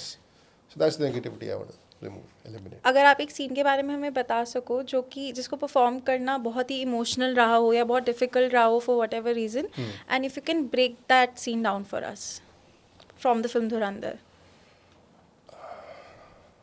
I think the most emotional scene that we had outside of the 26/11 वाला जो scene था, the most emotional scene for us was when the gang is seen for the first time. जब वो हम पहली बार अस्पताल आते हैं और आप रहमान डकैत के कैरेक्टर से पहली बार इंट्रोड्यूस होते हो और बाकी गैंग मेंबर्स से इंट्रोड्यूस होते हो, तो वो सीन वाज आई थिंक मेरे लिए पर्सनली वो सीन जो है वो इंटरेस्टिंग इसलिए है क्योंकि बाकी फिल्म के अंदर जो बैकग्राउंड म्यूज़िक है या जो म्यूज़िक इस्तेमाल हुआ है, इट्स वेरी मॉडर्न एंड उसके अंदर बहुत सारे रीमिक्सेस हैं and it's very high intensity and वो. लेकिन इसके अंदर, इस सीन के अंदर जो म्यूज़िक उन्होंने इस्तेमाल किया है, it's a single note being I think played on a sarod, and music की बहुत तगड़ी पावर होती है. What it does is it really puts you into the mood of the character. और जब आप रहमान डकैत को पहली बार देखते हो तो वो क्या उस सीन के अंदर वो एंट्री ले रहे हैं क्योंकि उनका बेटा जो है अभी मारा गया है, तो it's a very emotional scene for him. लेकिन जो म्यूज़िक इस्तेमाल हुआ है फिल्म के अंदर, while sad, it also has this haunting, almost scary feeling behind it. And that scene for all of us was interesting because बेटे की death हुई है, रहमान डकैत आया है, साथ में गैंग है, उस इंसान से मिलने वाले हैं जिसने उनके बेटे को बचाने की कोशिश करी लेकिन फेल हो गया, लेकिन दूसरा बेटा बच गया and all that. And in that scene, like करने को अगर आप उसको पेज पे पढ़ो तो it can be a very loud emotional, रो रहे हैं, चिल्ला रहे हैं, वो वाला सीन हो सकता है. लेकिन इट्स वेरी ठहरा हुआ, बहुत स्टेडी सीन है. कुछ ज़्यादा ओवर द टॉप इमोशनैलिटी नहीं है उसके अंदर. अक्षय सर ने जो है उस सीन को बहुत इंटरेस्टिंगली प्ले किया बिकॉज वाइल उनका बेटा मरा है और उनको रोना आ रहा है, उनको दर्द हो रहा है उसको लेके, लेकिन वो गैंग के लीडर भी हैं. वो अपनी एक वीकनेस जो होती है या वनरेबिलिटी जो होती है वो किसी को भी नहीं दिखा सकते, चाहे उनके साथ में उनका भाई क्यों ना खड़ा हो, उज़ैर का कैरेक्टर. तो वो वहाँ पे भी अपनी वनरेबिलिटी नहीं दिखा रहा है. आँखों में आंसू आ रहे हैं लेकिन वो खड़ा है, वो गिर नहीं रहा, वो टूट नहीं रहा, क्योंकि जैसी ये दुनिया वैसी है, जिसने कमज़ोरी दिखाई उसको दूसरे खा जाएंगे. तो उन्होंने वो सीन जो है बहुत बखूबी किया. और मेरे को तो लग रहा था जब मैंने वो सीन पढ़ा था कि it will have these moments where he will scream and he will cry and सब रिएक्ट करेंगे. लेकिन उन्होंने आदित्य सर के साथ बात करके उस सीन को बहुत ऑलमोस्ट रहमान का जो कैरेक्टर है, जो लाउड बोलता नहीं, होल्ड करता है, चीज़ों को देखता है, ऑब्जर्व करता है, ऑलमोस्ट उसके अंदर उसको तब्दील कर दिया. हम जब उसके लिए प्रिपेयर भी कर रहे थे, before the camera started rolling, we were off behind the doors. तो वहाँ पे लोग वेट कर रहे होते काफ़ी, अब कैमरा लग रहा है, लाइट एडजस्ट हो रही है, ये हो रही है, लेकिन एक्टर्स मूड में आ चुके हैं. तो there were some people who आपस में बात कर रहे थे. तो आदित्य सर आए, उन्होंने आके बोला कि गाइस थोड़ा मेरे को यहाँ पे ना इस गैंग की पहली एंट्री है, मैं देखना चाहता हूँ कि ये लोग कैसे हैं, ये क्या होगा. तो I don't like, just stay in the mood, you know, try and be in the mood. Akshay sir ने देखा, यू नो, उज़ैर ने देखा. मेरे को सर ने बोला कि ये डोंगा जो कैरेक्टर, जो लड़का मरा है, हालांकि ये उसका बच्चा नहीं है, लेकिन उसने उसको शायद, यू नो, बचपन से पाल पोस के देखा है, उसको बड़ा किया है. तो I need you to also feel कि almost like your own son has died. So that was very emotional for us. I think that's the only scene where I also tried to, you know, have a few tears in my eyes. And if you look at the scene, he doesn't interact too much. Like वो I think वो जो उनकी line है कि ये मेरे बेटे का खून है. तो उससे उसको बता रहा है कि मैं I recognize you, मैं तेरे को देख रहा हूँ इस चीज़, तूने मेरे बेटे को बचाने की कोशिश करी और मेरे बेटे का खून तेरे पे लगा हुआ है. मैं एक्नॉलेज कर रहा हूँ, यू नो, कि तूने बचाया, लेकिन मैं उससे ज़्यादा नहीं बोलूँगा तेरे को, तू कौन है. And then the rest of us, Uzair उससे इंटरेक्ट करता है, मैं उससे बात, हम उसकी हिस्ट्री जानने की कोशिश करते हैं. So that was a very emotional scene for us and a very difficult scene to do, because मन सबका कर रहा था कि थोड़ा सा हम दिखाएं, लेकिन to maintain that aura of the gangsters, to maintain the presence, the stoicism जो होता है ना ऑफ द गैंगस्टर्स, वो खेलने में थोड़ा मतलब डिफ़िकल्टी तो नहीं कहूँगा, लेकिन या it was fun to play that, it was interesting to play that, to have those layers of what the scene is, how is the gang going to be perceived by this guy who has been working to get into that. कौन क्या character कैसा रहेगा, उज़ैर कैसा character है, डोंगा कैसा character है, रहमान क्या आदमी है. क्योंकि उस सीन के अंदर अगर आप देखो तो रहमान जो बाद में निकल के आता है, वो उस सीन में पता नहीं चलता. यूजुअली हमने क्या देखा, विलन की एंट्री हुई है तो विलन को हम एज विलन दिखाते हैं, लेकिन यहाँ पे he has been shown, he is not been shown as a villain, he is been shown as a grieving father. आदमी जिसका बेटा मर गया यार, वो कमज़ोर आया है उस समय, लेकिन फिर भी अपने आप को मेंटेन करने की कोशिश कर रहा है. तो seeing all of that is a very very interesting seen that Aditya sir has designed. जिस तरीके से उन्होंने उसको डिज़ाइन किया, एक नैरो कॉरिडोर विजन, ऑलमोस्ट वो जो कॉरिडोर है इज़ लाइक हमज़ा's vision of what he has to do on his mission, you know. तो अच्छा, हाँ, क्योंकि इस पे फोकस इस इंसान पे है. मेरे को रहमान डकैत की गैंग में घुसना है. तो वो जो कॉरिडोर भी है, अगर आप उसको सिनेमैटिक लैंग्वेज में देखना चाहो तो that is the vision that Hamza has right now. बाकी सब छोड़ो, ये आदमी, इसलिए सिंगल फोकस इसके ऊपर, आसपास बाकी सारी चीज़ें गई भाड़ में इधर. तो उसको विजुअली उन्होंने ऐसा डिज़ाइन किया है टू काइंड ऑफ रिफ्लेक्ट हमजा's mental state or what he's trying to achieve in that moment. So that was a fun, tough scene to do. And I think उसके अंदर जब राकेश बेदी जी आते हैं तो उनका जो इंटरेक्शन है, suddenly with just one quick interaction you also realize what this character is. Right. कि ये आदमी जब किसी को दुख दिखाना होगा तो वो ज़ोर से जितना ज़्यादा अटेंशन ग्रैब करके दुख दिखा सकता दिखाएगा. एंड देन ही शोज़ कि वो आदमी आगे जाके जब उनको मैनिपुलेट करने की कोशिश करता है कि अभी इलेक्शन आने वाले हैं, कुछ मत करना, तो वो सारा उसके अंदर ना आपको फटाफट पता चल जाता है कैरेक्टर्स क्या है. मूड चेंज हो जाता है एकदम उनकी एंट्री पे लोग हंस रहे हैं. हाँ, जब वो आके बोलते हैं, अपने डायलॉग भी बोलते हैं, तो ऑडियंस हंसती है राकेश बेदी सर के डायलॉग सुन के. But then it goes back to what this character is, what Rehman Dakait is. And उसके बाद जो भी होता है, the whole, you know, fight sequence and all that.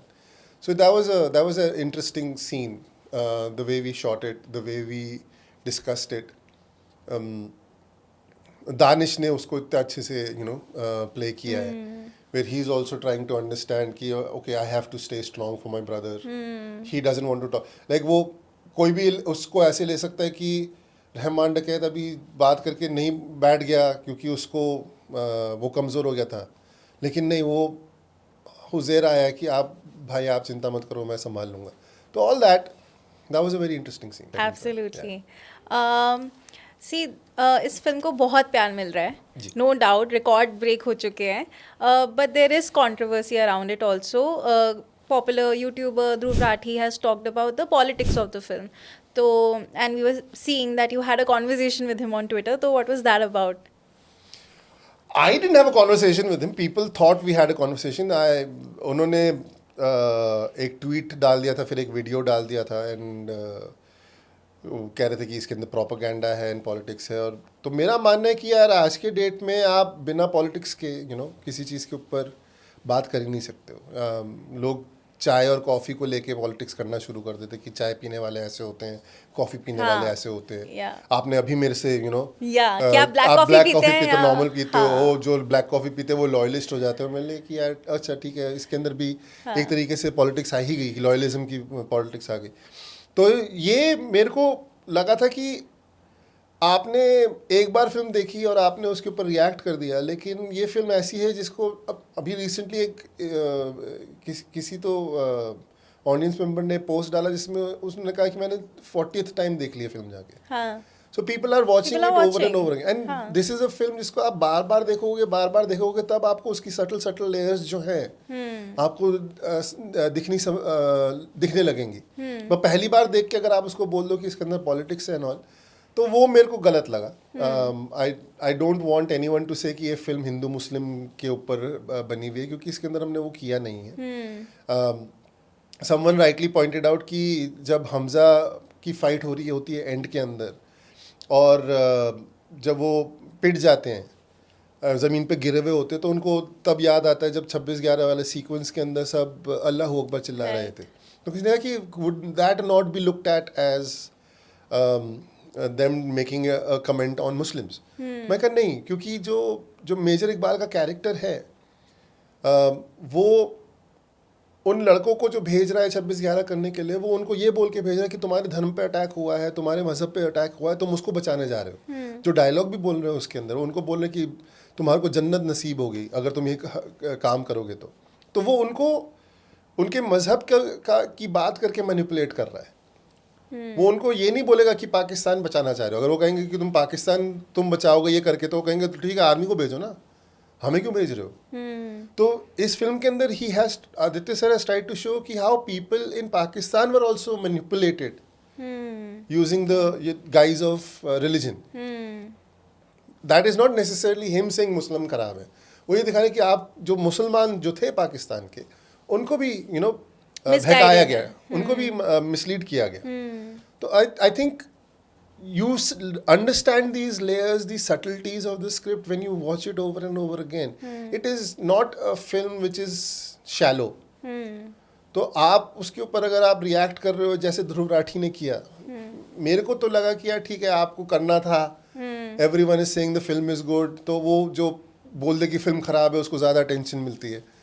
तो maybe it was his desire, he is not a friend of mine, he is not someone I have a conversation with him, so उनका intention क्या था मेरे को नहीं मालूम, लेकिन उनको ये बोलने के लिए कि फ़िल्म ख़राब है, व्यूज़ मिले।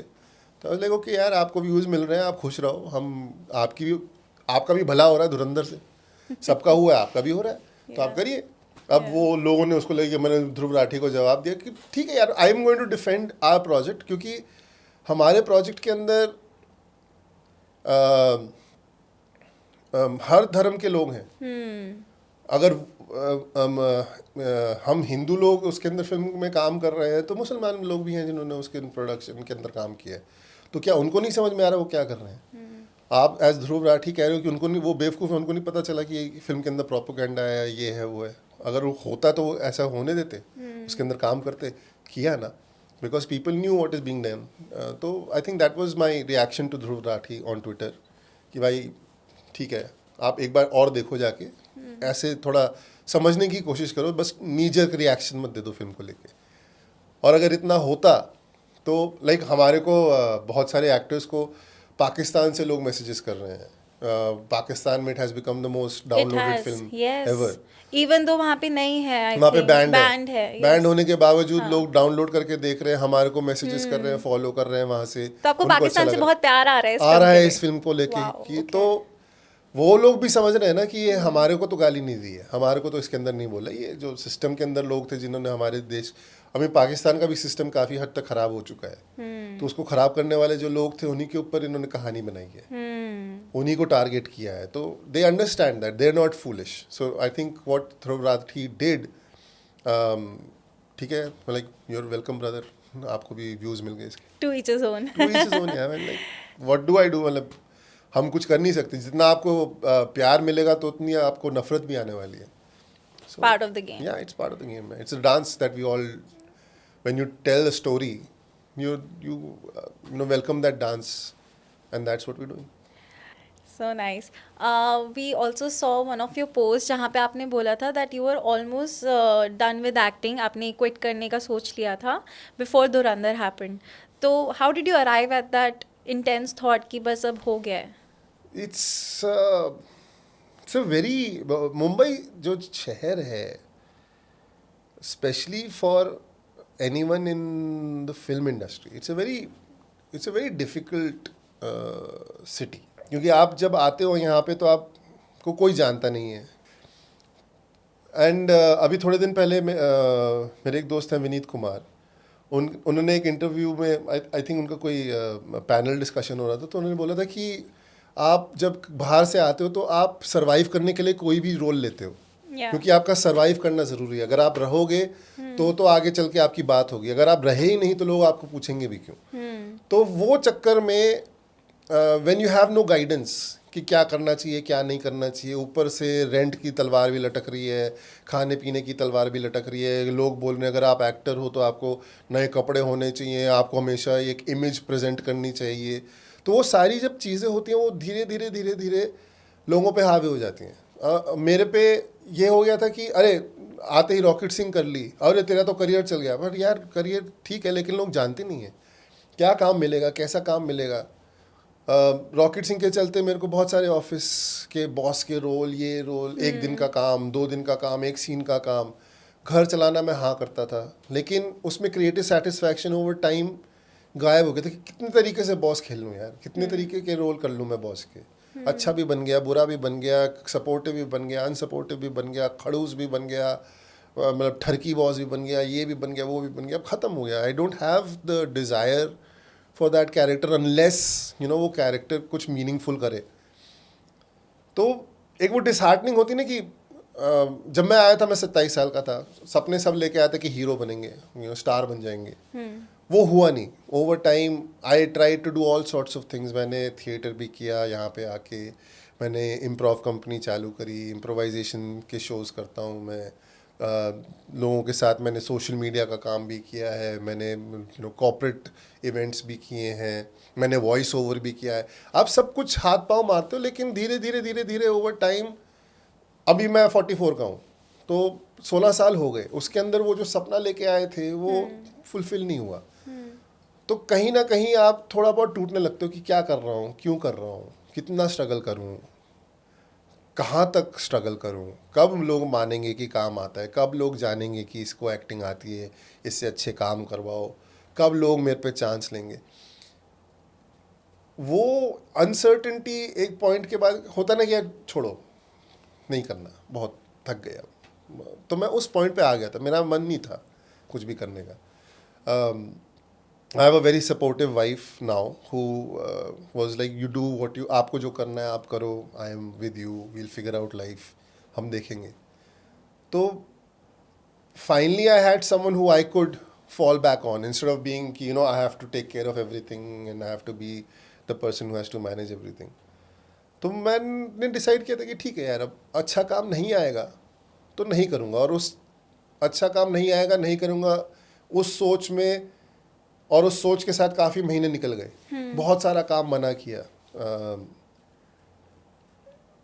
बहुत सारे प्रोजेक्ट्स को मैंने ना करी ये सोच के कि यार इसके अंदर क्रिएटिव सेटिस्फैक्शन नहीं है, इसके अंदर चलो क्रिएटिव सेटिस्फैक्शन भी आप हटा दो, आप पैसे दो, चलो पैसे के लिए करेंगे, लेकिन पैसे भी नहीं है अब, क्योंकि आप स्टार नहीं हो, या आप नामी एक्टर नहीं हो, या आपके पास सोशल मीडिया फॉलोइंग नहीं है. कल परसों किसी ने मेरे को किसी का तो भेजा कि कोई चाय वाला है जो डिफेंडर गाड़ी में अपनी चाय की दुकान पे जाता है, he is become very, there is that guy on social media, कोई मेरे को भेजा देख इसके साथ भी हो गया. तो अब ये जब आपको चीज़ें दिखती हैं तो आप अपने ऊपर डाउट करने लगते हो कि यार मेरे में क्या खराबी है. You get into that stuck सा फील होता है. एंड यार हम एक्टर हैं, हमारी 24 घंटे ये डिज़ायर रहती है कि लोग हमें देखें. when you are in that space कि look at me, कभी कभार आप खुद को देखते हो और आपको लगता है क्या कर रहा है, ये नहीं है काम, कितने साल हो गए अच्छा काम किए, पैसे नहीं कमा पा रहा, लोग तेरी बात नहीं कर रहे, तो तू क्यों कर रहा है ये। तो उस चक्कर में मैंने बीच में छोड़ भी दिया था। मैंने एड एजेंसीज में as a copywriter job ढूंढ ली थी, एड्स लिख रहा था लोगों के लिए, सोशल मीडिया पोस्ट लिखता था। अच्छी जर्नी थी बिकॉज मैंने उसके अंदर थोड़ी सी मार्केटिंग के पहलू भी सीखे कि अच्छा मार्केटिंग भी एक चीज़ होती है। You need to be able to market yourself, you need to be able to talk the right way to the right people so that they notice you and then they talk about you, जो अब धुरंधर के साथ लोग कर रहे हैं। Right. तो उस दौरान वो सारी सोच के साथ मेरे को लगा था कि यार नहीं हो पा रहा है। There is somewhere you have to say कि नहीं हो पा रहा है। You can't keep continuing on that same track कि यही कर रहे हैं, यही लगे हुए क्योंकि मैंने थोड़ा बहुत ये भी देखा था कि बहुत सारे लोग जो मेरे साथ स्टार्टिंग में बॉम्बे आए थे, कुछ लोग छोड़ के चले गए, कुछ लोगों का हो गया, आपका नहीं हुआ। देन ऑल्सो कुछ दोस्त हैं मेरे जान पहचान के, जिनकी there is a friend of mine जो लॉकडाउन के दौरान, he is a good actor, वो मिर्ज़ापुर वगैरह फिल्म शो के अंदर उन्होंने नाम कमाया था। उनके साथ मैंने TVF का एक शो किया था। He used to live alone, he died 2 दिन तक 3 दिन तक उनकी बॉडी किसी को मिली नहीं, क्योंकि लॉकडाउन था तो किसी ने ध्यान नहीं दिया। जब बदबू आने लगी तो लोग उनको करने गए। तो वो चीज़ें सुन के कि यार वो भी स्ट्रगल में लगा हुआ था, मैं भी स्ट्रगल में लगा हुआ। उसका तो फिर भी मिर्ज़ापुर के साथ थोड़ा बहुत हो गया, हाँ। लेकिन फिर उसके साथ ऐसा हो गया। तो then you feel what are you doing, why are you still here, why are you still trying to. कब तक आप करते रहोगे? कभी ना कभी तो आपको एक्सेप्ट करना पड़ेगा कि शायद स्टारडम मेरे उसमें नहीं है, and maybe I need to now focus on making my life better, feeling good about myself. तो उस चक्कर में मैंने इस चीज़ को डिसाइड किया था कि यार मैं अब एक्टिंग छोड़ दूंगा, क्योंकि काम नहीं आ रहा, लोग बात नहीं कर रहे, जाने दो, लेट इट गो। वो कहते हैं ना कि you sometimes you have to let go of your past, you can not live in your past glory. तो वो मेरा अब पॉइंट आ गया था, and that is when I decided कि अभी नहीं करूँगा। लेकिन वो होता है क्या कहावत है, वो life happens when you busy making other plans. तो मेरे साथ तो वही है, मैंने प्लान किया कि अभी मेरे को एक्टिंग नहीं करनी, सब छोड़ रहा हूँ, संन्यास ले रहा हूँ इससे। और उधर से मुकेश भाई का फ़ोन आ गया कि नवीन ये कैरेक्टर है। मैं कहा यार, every time I am out they pull me back in. हमारे एक्टिंग कम्युनिटी में जो एक्टर्स काम कर रहे हैं, कि जिनको एटलीस्ट मेरा बहुत लोगों से बात हुई है, कि हमारा एक जोक होता है कि यार जब आपको काम चाहिए होता है ना, तो आप कितने भी ऑडिशन दो, लोग कोई काम नहीं मिलेगा। या जैसे ही आपको कोई काम फाइनल होता है तभी कॉल्स आनी शुरू हो जाती है कि सर ये भी है, सर ये भी। और आपको तो यार इतने महीने बैठा हुआ था खाली, कोई फ़ोन नहीं कर रहा। अभी जब दूसरे काम को हाँ कही है तो तुम अब मेरे को याद कर रहे हो। Max तो ये वही है, ये मैक्स रिलेट वही है कि यहाँ पे मैंने कहा कि मेरे को नहीं करना, हाँ, तो ये ले, ये करके दिखा, हाँ। And then it gave what became what Dhurandhar is. Absolutely. I want to understand कि ऐसा कोई इंस्टेंस था जिसने ऐसा ट्रिगर करा आप पे थॉट कि यार बस अब एक्टिंग हो गई है? ऐसे काफ़ी सारे इंस्टेंसेस रहे हैं, ऐसा नहीं है कि एक ही पर्टिकुलर है जो जिसने मेरे को ट्रिगर किया। लेकिन हुआ ये कि जब स्टार्टिंग में होता था तो यू वुड थिंक कि ओके, ऐसा कोई आपसे मिसबिहेव कर रहा है या कोई आपको रिस्पेक्ट नहीं दे रहा है, तो that's part and parcel of this industry. हमारे यहाँ पे कहते हैं ना इसको, you are paying your dues. तो आप स्टार्टिंग में वो लेते हो। So over time there have been moments जहाँ पे एक फिल्म थी मैंने करी थी जिसका मेरे को बिल्कुल मज़ा नहीं आया। फॉज मैं गया ये सोच के था कि डायरेक्टर ने एक दूसरी फिल्म बनाई है जो मेरे को बहुत अच्छी लगती, तो इस फिल्म में भी अच्छा होगा, लेकिन मेरे को बाद में समझ में आया कि डायरेक्टर कमीना था। तो वो फिल्म करते हुए मेरे को बहुत बुरा लगा। I didn't like being a part of that. मेरे को याद है मैंने रॉकेट सिंह के बाद एक ऐड किया था जहाँ पे मैं शूट पे था और मैं प्रोड्यूसर के पास गया। मैं कहा सर मेरा शॉट नहीं हो रहा है, आप दूसरे का शॉट ले रहे हो, तो क्या मेरी ज़रूरत है सेट पे? तो उन्होंने मेरे को मुंह पे बोल दिया कि तेरे को पैसे देना तो यहीं पे बैठ। ओके। तो मेरे को तब लगा था कि यार ये बड़ी बदतमीजी से बात कर रहा है, लेकिन ठीक है यार, अभी मेरे को लोग नहीं जानते, over time this will change and ठीक हो जाएगा, एंड लोग आपसे इस तरीके से मिसबिहेव नहीं करेंगे। लेकिन थोड़े टाइम पहले, few years ago, I was doing a project जहाँ पे मेरे को बुला लिया शूट पे 4 बजे सुबह बुला लिया कि सर हमारे को हमको सुबह रोल करना है, वो मैजिक आर होता है उसके अंदर हम बहुत सारा कर लेंगे। मगर ठीक है भाई, आप 4 बजे बोलोगे, मैं 4 बजे पहुंच जाऊंगा। मैं 4 बजे पहुंच गया सेट के ऊपर, और सेट पे कोई भी नहीं था। There was no one, no lighting van, no lighting crew, no set crew. क्या कहते हैं हमारे वहाँ पे बोला जाता है कि जब सेट जिस दिन शूट होता है तो सबसे पहला जो ट्रक आता है वो केटरिंग का ट्रक होता है, और वो जो स्पॉट का ट्रक होता है वो होता है जिसके अंदर चाय और ये सारी चीज़ें होती हैं। वो भी नहीं पहुंचा हुआ था। तो मैं प्रोड्यूसर को फ़ोन कर रहा हूँ कि सर आपने बुलाया हुआ है 4 बजे, यहाँ पे कोई है ही नहीं। अरे सर आ रहे हैं, सर आ रहे हैं, सर डोंट वरी सर, ये वो। ठीक है चलो कोई बात नहीं। मैं बैठा रहा 5-6 बजे लोग आना शुरू हुए। मेकअप हो गया, कॉस्ट्यूम हो गई, ये करना है, सीन वो ये है, सुन लिया, ओके रेडी सर, बैठा हुआ हूँ। कॉस्ट्यूम में उन्होंने मेरे को 7 बजे पहना दी। तो कॉस्ट्यूम जब आप पहन लेते तो देन यू कांट, आप कंफर्टेबल नहीं हो सकते, आप ले डाउन बिस्तर पे नहीं लेट सकते, आप सो नहीं सकते क्योंकि कॉस्ट्यूम खराब हो जाएगी। मेकअप लगा दिया तो वो मेकअप खराब हो जाएगा। तो आप बैठे हो और करते कराते मेरा शॉट लगा शाम को 7 बजे। तो मेरे लिए ये हो गया था कि अगर आपको 7 बजे ही मेरे को करना है तो पूरा दिन आप तैयार करके बैठे हुए हो, मैं तैयार, मेरी एनर्जी भी कम हो रही है। इसको कोई पलट के ये बोल सकता है पर तेरे को कुछ करना नहीं था, तो बैठा हुआ था। लेकिन कभी बैठो खाली, थोड़ी देर बाद आप भी थक जाओगे। और मैं तो एक्टिंग करने आया हूँ। ये आपने अभी थोड़ी देर पहले एक सवाल पूछा था कि आपको क्या लगता है वो 16 घंटे लोग कहते हैं शूट पे। आदमी 16 घंटे देने को तैयार है, कोई टेंशन नहीं है। हाँ, मैं एज एन एक्टर, मेरे को लाइट नहीं उठानी, मेरे को कैमरा नहीं संभालना, मेरे को कॉस्ट्यूम के पीछे आगे पीछे नहीं भागना। लेकिन आप चाहते हो ना मैं कैमरे पे फ्रेश लगूं। आप चाहते हो ना कि मैं आपके जो प्रोजेक्ट है या आप जो भी सीन करवाना चाह रहे हो मैं अच्छे से करूं।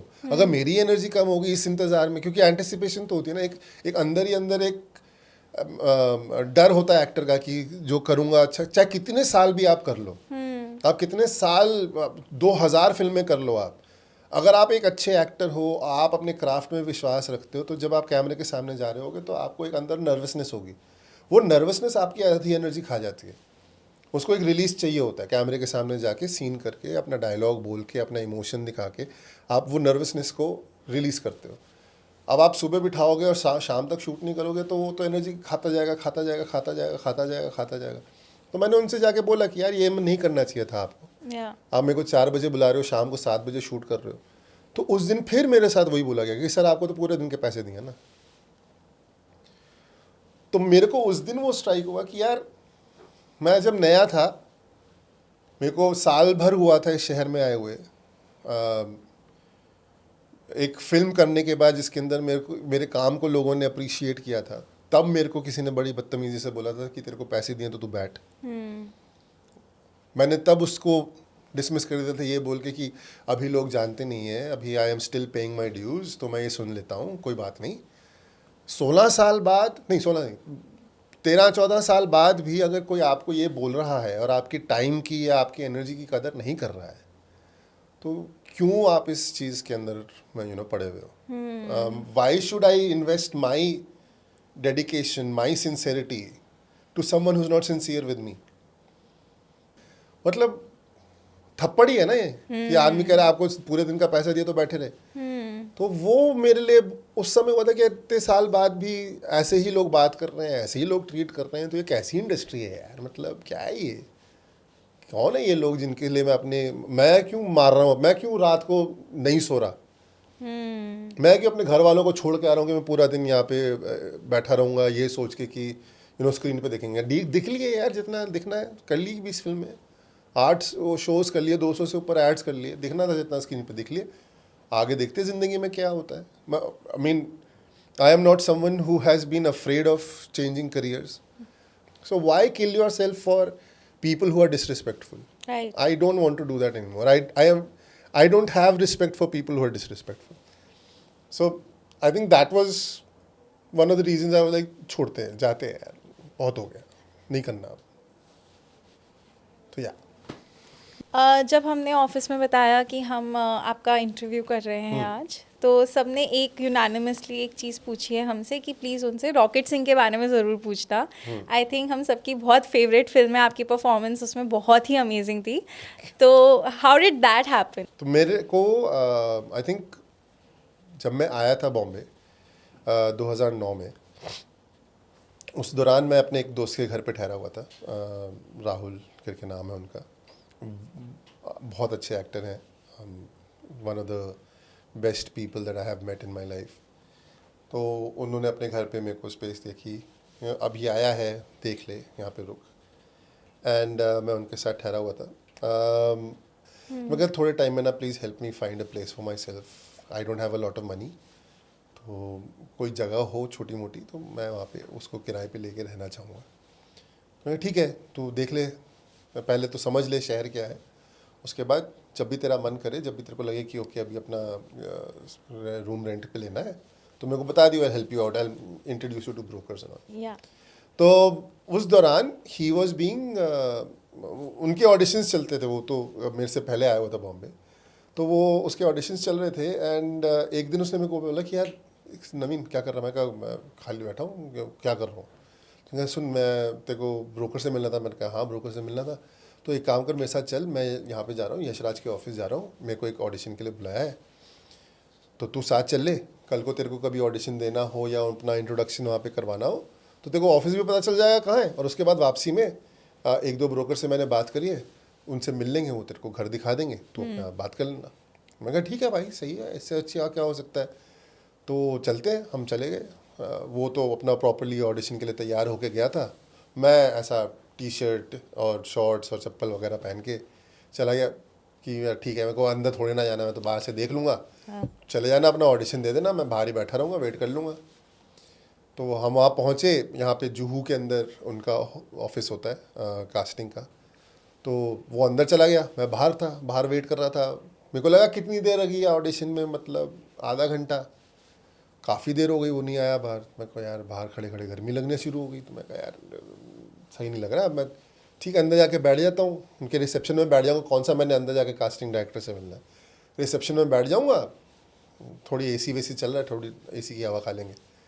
तो मैं अंदर जाके बैठ गया, मैं बैठा हुआ था, थोड़ी देर बाद एक आदमी आया अंदर, उसने मेरे को देखा, मैंने उसको देखा, उसने क्या कर रहे हो यहाँ पे? तो मेरे को लगा बड़ी बदतमीजी से बात कर रहा है यार, मतलब तू कौन होता पूछने वाला? मैं बैठा हुआ हूँ। क्यों बैठे हुए हो? हाँ। बस बैठा हुआ हूँ, गर्मी लग रही थी बाहर। अच्छा, किसी का वेट कर रहे हो? मैं कहा नहीं, किसी का वेट नहीं कर रहा। तो मेरे को लगा कि उसको लग रहा है ये कोई भी सड़क से आ गया बंदा, तो मैं भी थोड़ा तेवर में कि यार डरते नहीं है यार, तू मतलब अपना काम करना। तो वो ये सुन के चले गए अंदर, मैं बैठा रहा, मैं ठीक है देखेंगे। अंदर गए तो मेरे को लगा अच्छा यहीं का होगा कोई, लेकिन कौन होगा यार, मतलब थोड़ी देर में मैं जा ही रहा हूँ, थोड़ी ना बाद में मिलने वाला हूँ। थोड़ी देर बाद मेरा दोस्त जो है वो बाहर आया, उसने कहा कि यार तेरे को अंदर बुला रहे हैं। मैं कहा भाई तूने बताया नहीं था बुलाएंगे, देख कैसे मैं खड़ा करें नहीं, को कह अंदर आ जा। ठीक है चलो मिल लेते हैं, ऐसा क्या है। वो एरोगेंस तो थी एक थोड़ी सी, मतलब कॉन्फिडेंस था, दिल्ली से अभी आए थे, हाँ। 10 साल थिएटर किया हुआ था, अपने अंदर एक एक्टर का कॉन्फिडेंस था। तो मैं अंदर चला गया, अंदर पहुंचा, दरवाज़ा खोला तो जिस बंदे से मैं बाहर बदतमीजी बात कर रहा था, हाँ। वही बैठे हुए थे वहाँ पे। तो मेरे दोस्त ने कहा नवीन ये अभिमन्यु सर हैं, ये तो कास्टिंग डायरेक्टर हैं यशराज के। कमाल है। पहले हफ्ते के अंदर ही जिनका सपना लेके आते ना कि जिनके साथ एक दिन काम करेंगे, हाँ। मैंने उसी को बोल दिया कि तू कौन होता है। तो अब ना होने वाला, अब इस शहर में, यशराज में तो बिल्कुल नहीं होने वाला, इस शहर में अब यशराज वालों को बोल दिया है, वो कल को दुनिया को बोल देंगे इस एक्टर के साथ काम मत करो, वो धर्मा को बोल देंगे, वो इधर बोल देंगे, हाँ। मेरे साथ कोई काम नहीं करेगा, मैं वापस चलते हैं। मेरे दिमाग में हो गया था कि बेटा वापस चल, तूने पैर पे कुल्हाड़ी मार रही है, अब कुछ नहीं हो सकता, हाँ। तो मैं अभिमन्यु सर को मैंने कहा सर सॉरी, वो बाहर, उन्होंने कहा एक सन रुक, उन्होंने एक सीन दिया मेरे को, कहा ये पढ़। तो मैं अपना ऐसा, मैं कहा ठीक है मैं पढ़ लेता हूँ, मैं पढ़ा ये, तो नहीं वैसे पढ़ जैसे तुमने बाहर थोड़ा सा वो एटीट्यूड दिखाया था ना, तो मेरे को लगा टॉन्ट मार रहे हैं कि अच्छा वो दिखा ना, अब तेवर कहाँ गया तेरा, हाँ। मैं कहा सर सॉरी सर गलती हो गई ना, जा रहे दो ना सर, कोई प्रॉब्लम, मतलब स्टूडेंट टोन बदल गया। मैं कहा सर जा रहे दो ना, क्यों, मतलब कह रहे अरे नहीं पर उस एटीट्यूड में पढ़ो, मेरे को वो एटीट्यूड देखना आपका। तो मैं कहा ठीक है यार, अब आप कास्टिंग डायरेक्टर हो, वो होता है ना कि नाच बेटा नाच, आज तू नाचेगा मेरे कहने पे। तो वो नचा रहे हैं, तो मैं ठीक है, मैंने उस एटीट्यूड में पढ़ लिया। मैंने कहा एक काम करो, वापस जाओ, शेव करके आओ, अच्छे कपड़े पहन के आओ, ऑफिस क्लोथ्स पहन के आओ, अच्छे वाले प्रेस करके वह पहन के आना शाम के 5 बजे तक। और ये आई थिंक 11:30-12 बज रहे थे, तो उन्होंने कहा 5 बजे तक वापस आओ, हाँ. तब तक हम बाकी ऑडिशंस देख लेंगे। I want you to come back and read this scene again. मैं कहा पक्का से सच बोल रहे हो, मतलब ऐसा तो नहीं है कि बेवकूफ़ बना रहे हो? नहीं, I want you to come back, क्योंकि हम तुम्हारा ऑडिशन रिकॉर्ड करेंगे। मैं कहा बाहर आया, मैंने अपने दोस्त को बोला भाई तेरे भाई का हो गया है, कॉल दिया है उन्होंने ऑडिशन के लिए। हाँ. तो चल, तो कह रहे वो ब्रोकर। मैं कहा ब्रोकर गए भाड़ में, अभी तो ये ऑडिशन का करना है। तो चल, मेरे को लेके गया। मैं कहा भाई कपड़े चाहिए, ऑफिस के क्लोज बोले, अपने पास ऑफिस क्लोज नहीं है। हाँ. तो कोई इरला मार्केट है, वहाँ पे लेके गया। वहाँ पे जो मैंने सोचा था कि ब्रोकर को टोकन मनी दे दूंगा कि कमरे के लिए ले लो, वो पैसे मैंने लगा दिए वहाँ पे कपड़े। पैंट, ट्राउज़र, शू, शर्ट, टाई खरीदने में। खरीद के मैं वापस गया उसके घर पे, चेंज किया, शेव किया, अच्छे से तैयार होके मैं उनके ऑफिस पहुँचा। 5 बजे तक उन्होंने सीन दिया कि ये पढ़। मैंने पढ़ा, उन्होंने रिकॉर्ड किया। तो बेसिकली ये वो वाला सीन है, मेरे को आज तक याद है जब रॉकेट सिंह के अंदर वो हरप्रीत बेदी क्लाइंट की कंप्लेंट नहीं करके आता, लेटर डाल के आ जाता है। राइट. तो हाँ. फिर उसको ऑफिस में लेके आते हैं। हाँ. तो पुरी सर, जो मनीष चौधरी जी का जो कैरेक्टर है पुरी, वो उसको बोल रहा था कि तेरी इतनी औकात होगी तू क्लाइंट की कंप्लेंट कर देगा। हाँ. और मैं वहाँ पे बोल रहा होता हूँ कि हाँ सर, मेरे को तो पहले ही पता था ये गधा है, पर वो मेरे पे भड़क जाते हैं कि तुमने क्यों नहीं रोका इसे, तुम कौन होते हो, मतलब अगर तुम्हारे अंडर लोग ऐसे ही काम करने वाले हैं तो मैं तुमको निकाल दूंगा टाइप में। तो ये वाला सीन था। तो मेरे को वो सीन मैंने पढ़ा, और मैंने उसके एंड में एक छोटा सा इम्प्रोवाइजेशन कर दिया, जहाँ पे जब जाने लगते तो मैंने कहा चलना, ओह ऐसा वाला नाइस. बोल दिया हाँ. मैंने हाँ. हाँ. उसको, हरप्रीत के कैरेक्टर को, हाँ. कि चलना। तो वो उनको अच्छी लगी। तो उन्होंने कहा ठीक है, ओके, ऑडिशन रिकॉर्ड हो गया, हम आपको बताएंगे। मैं ठीक है। अभी मेरे दिमाग में होता था कि अगर आज ऑडिशन लिया, अच्छा लगा तो कल बोल देंगे कि तुम्हारे को रोल मिल गया है। पर 1 दिन वेट किया, कॉल नहीं आई, 2 दिन वेट किया, कॉल नहीं आई, 1 हफ्ता वेट किया, कॉल नहीं आई। तो मैं ठीक है यार, मैं भी नहीं हुआ, होता है, इट्स ओके, नहीं होता है। मैं दूसरी चीज़ों में जाने लग गया। ऑडिशंस के लिए जाता था तो रिजेक्ट हो जाता था कि नहीं मिल रहा, यू नॉट फिट वाला जो सिस्टम है। तब तक एक रूम भी ले लिया था मैंने किराए पे। और मेरे पेरेंट्स ने 6 महीने का पैसा दिया था कि 6 महीने है आपके पास, अगर कुछ कर सकते हो तो कर लो। तो अब वो क्लॉक जो है वो टिक करनी शुरू हो गई थी कि भाई 6 महीने का टाइम है, नहीं हुआ तो वापस जाना पड़ेगा। जाके भी क्या करेंगे, डॉक्टर का बच्चा हूँ, कोई दुकान पे तो बैठ नहीं सकता। तो वेट कर रहा, इधर उधर की चीज़ें देख रहा था। अगेन वही, मेरे को लगा था जिम ज्वाइन कर लेते, बॉडी बनाने से एक्टिंग मिलेगी। मैंने जिम की जाके मेंबरशिप की बात करी, मेंबरशिप की बात करके फीस कितनी लगेगी वो पता करके वापस आया घर। इधर से कॉल आ गया, आपको अभिमन्यु सर बुला रहे हैं, घर ऑफिस आइएगा कल, एक ऑडिशन और होगा। मैं कहा अरे चलो जाते हैं। वहाँ पे गया अगले दिन, तो वहाँ पे पुरी सर भी, मनीष चौधरी जी भी थे, डी संतोष करके हैं वो थे, मुकेश भट्ट जो पीएन का रोल करते हैं वो थे, प्यारे लाल, तो उनके साथ, और शिमित अमीन बैठे हुए थे। Okay. तो उन्होंने बोला कि हम सबका एक ग्रुप ऑडिशन करने वाले हैं और शिमित सर देखना चाहते हैं। और वो एक माहौल बनाया उन्होंने ऑफिस का कि ऑफिस में सारे हैं और उनके बीच में इंटरेक्शन हो रहा है, वो नोटिस करना चाह रहे हैं कि आपका कैरेक्टर कैसा लगेगा। और मेरे को वही डायरेक्शन दी थी अभिमन्यु सर ने कि जो आपने उस दिन तेवर दिखाए थे, और मेरे को पेड़ लग रहा है, मेरी टांग खींच रहे हैं। मैं कह रहा सर माफ़ कर दो ना, कह रहे अरे माफ़ कर दिया तो वो एटीट्यूड दिखा इसका, हमको चाहिए वो। अच्छा ठीक है, मैं कर लेता हूँ। तो मैंने फिर वो उनके साथ किया, और मेरे को अब तक लग रहा है कि यार मैं नया नया आया हूँ, पहले दिन तो बड़ा रोल मिलने नहीं वाला। तो ये कैरेक्टर होगा, एक इस तरफ का ऐसा कुछ कैरेक्टर होगा, कर लेंगे। 1 घंटा 2 घंटा वो ऑडिशन किया, कर आके वापस आए। फिर 1 महीने तक वेट रहा, दूसरी चीज़ें कर रहे हैं, ये कर रहे हैं, फलाना कर रहे हैं। मैंने फिर सोचा अपनी लाइफ में कि ओके अभी ना टीवी की ट्राई करते हैं। जैसे ही मैंने लोगों से कि भाई टीवी के जो प्रोडक्शन हाउसेज होते हैं उनका नंबर दे दो, वहाँ पे कॉल करेंगे, जाके देखेंगे काम मिलता है। यहाँ पे दोस्तों ने नंबर दिए, इधर कॉल आ गई कि आपको फाइनल कर दिया है कैरेक्टर के लिए, तो आप ऑफिस आ जाइए। तो मैं ऑफिस गया, उन्होंने मेरे को बताया कि कॉन्ट्रैक्ट ये पैसे बताए, पैसे Wow. अच्छे मिल रहे थे। मैं कहा हाँ. यार पैसे अच्छे मिल रहे तो रोल कितना बड़ा है।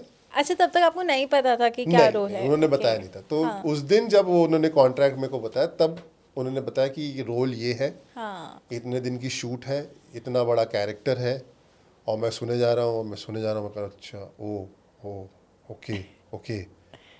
ठीक है। उन्होंने कहा कि तुमको सोचना, मैं कहा कोई सोचना नहीं है सर, आप दो ना कॉन्ट्रैक्ट, कहाँ साइन करना है, पहले पढ़ लो। अरे सर साइन करके मैं सर, तो उसके बाद उन्होंने फिर that is how I got Nitin Rathor's character in Rocket Singh. And how was it working with Yash Raj? It was brilliant. It was I think they spoilt me on the first film itself because उन्होंने सीधा बोल दिया था कि आप सिर्फ acting पे ध्यान दो, बाकी सारा हम हैंडल कर लेंगे। आपको सुबह से मतलब स्क्रिप्ट तो वहीं पर पढ़ सकते थे उनके ऑफिस जाके, वो घर के लिए नहीं देते थे। Okay.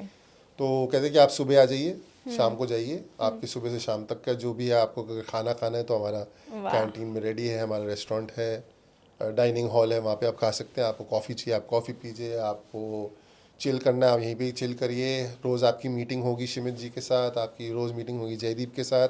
They will want to know what you doing, so work on your character and don't worry about anything. अगर ठीक है, प्लस दिस सेड कि अगर आप so what we want to do is, लोगों को पैसा मिलता है तो उसको उड़ा देते हैं, and then they become more concerned about earning than focusing on the work.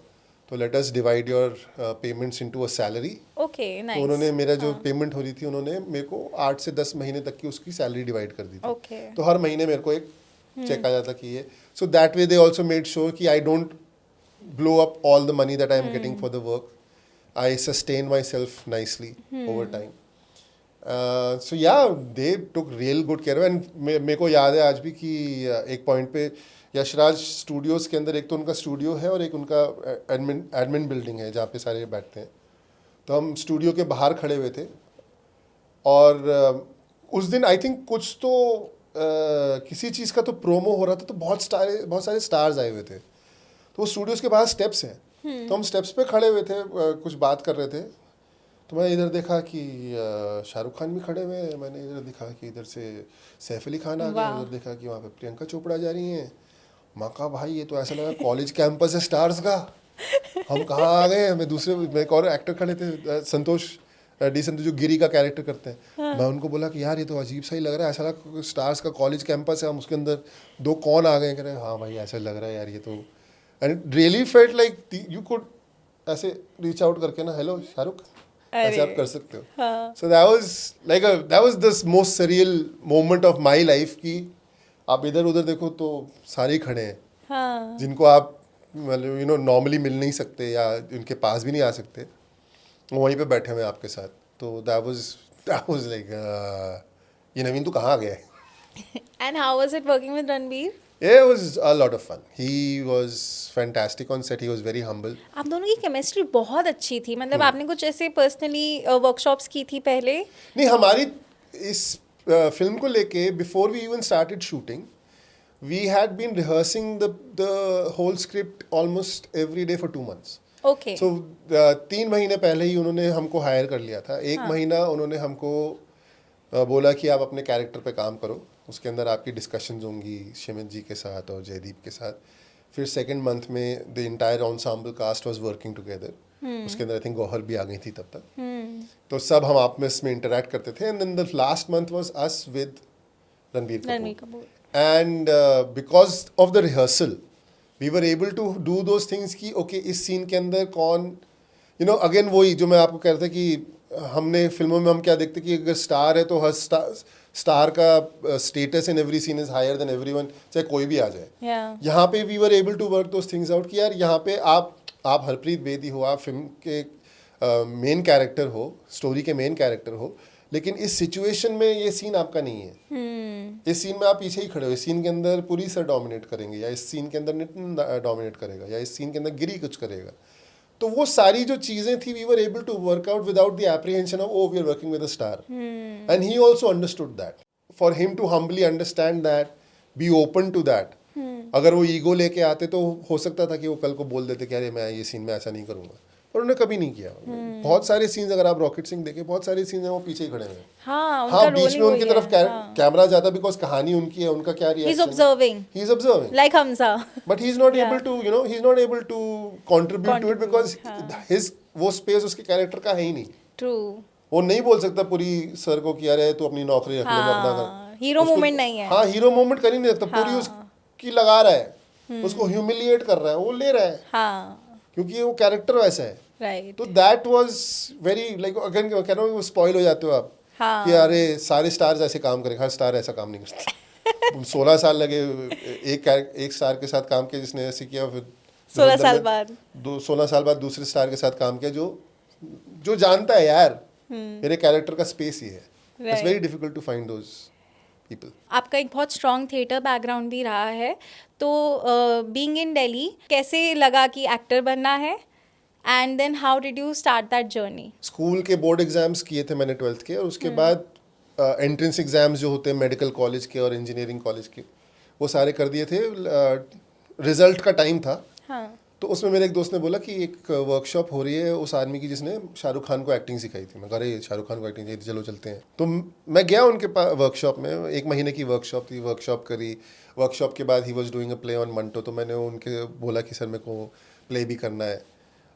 मैं तब कोई सीरियस एक्टर था नहीं, मैं 16 साल का लड़का था जिसको जो भी हो रहा होता था उसमें बड़ा मज़ा आता था, मैं हंसता रहता था रिहर्सल के दौरान।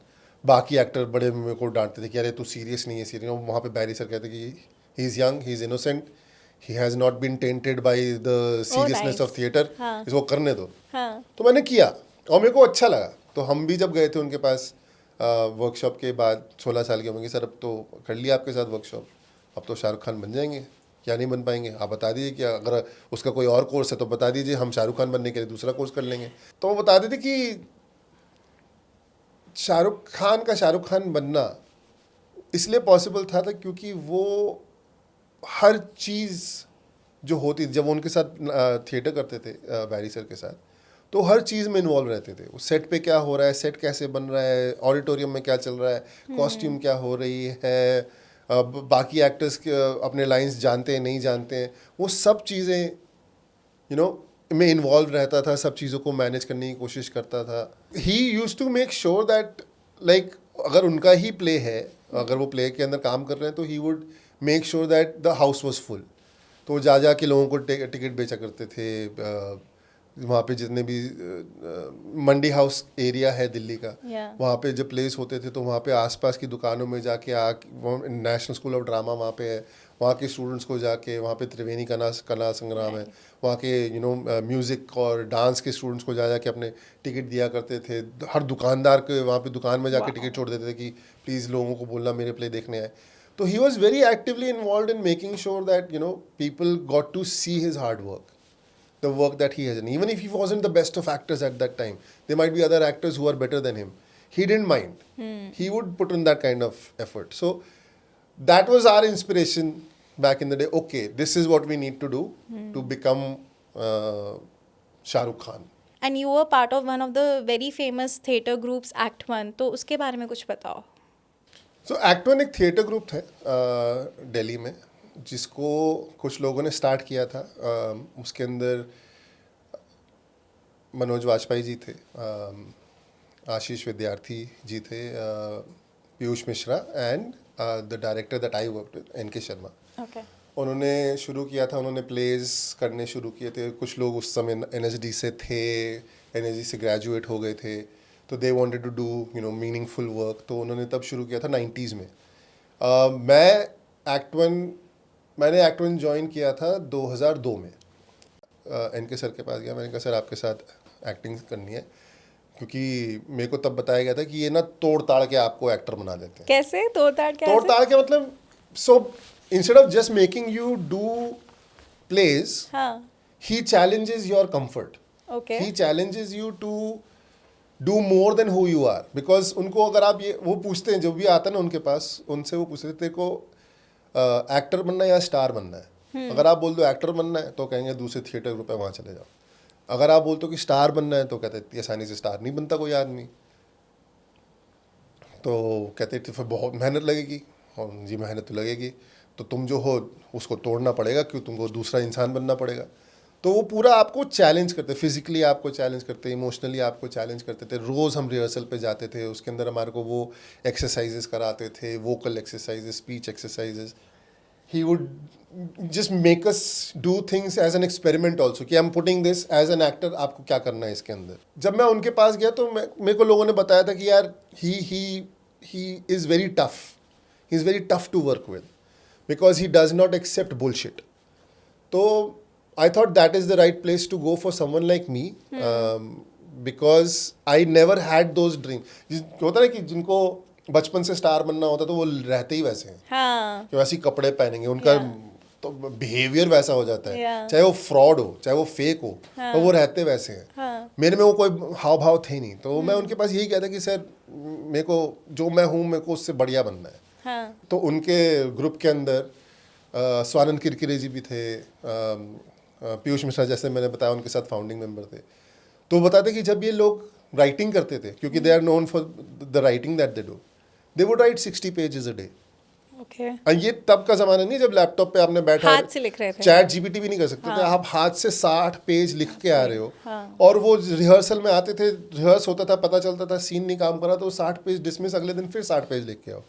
वो मेहनत है। मेहनत है। अगर मैं आपको बोल रहा हूँ कि मेरे को एक्टर बनना है और वो कह रहे हैं कि तुम 100 जंप पे मारो और उसके बाद मेरे को दिख रहा है कि तुम हाफ रहे हो, तो कल को जब तुम सिनेमा में जाके अगर तुमको स्टार बनना है, आज की डेट में स्टार से बोला जाता है कि डांस सीक्वेंसेस करो, वो कर रहे हैं और उनका खड़े होके सांस चढ़ी हुई है, तो आप कैसे स्टार बनोगे। वो देखो ना, वो खड़े होते हैं तो एकदम लगता है कि स्टार खड़ा हुआ है, हीरो खड़ा हुआ है। तो वो अपने आप को आप चैलेंज करो ना। तो हम एनके सर से पूछा करते थे कि अगर एक्टिंग सीखनी है या हमको स्टोरी टेलिंग सीखनी है, सिनेमा जानना है, तो क्या करें। तो वो हमको बताया करते थे कि कौन सी फिल्में देखो, कैसी फिल्में देखो। फिर हम पूछते हैं ये कहाँ मिलेंगी।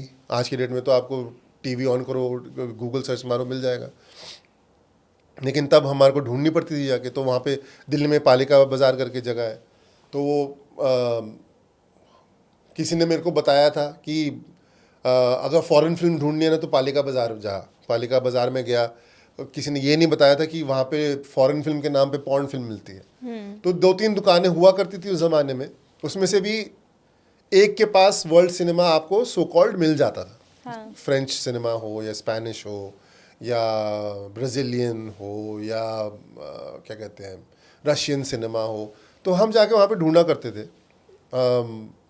उन बहुत सारे सीडीज़ होती थी, उसके अंदर पॉर्न फिल्में भी हैं, उसके अंदर पायरेटेड फिल्में भी हैं, हॉलीवुड की फिल्में भी हैं, उसके अंदर आपका ये क्या नाम है इंडियन फिल्में भी हैं। तो हम उसको छाटा करते थे, उसके अंदर 1-2 फिल्में मिला करती थी तो हम उठा के ले आते थे। एंड ओवर टाइम, मतलब बहुत साल तक मैं वहाँ पे पालिका बाज़ार में फिल्में जाके ढूंढा करता था, सीडीज़ ढूंढा करता था।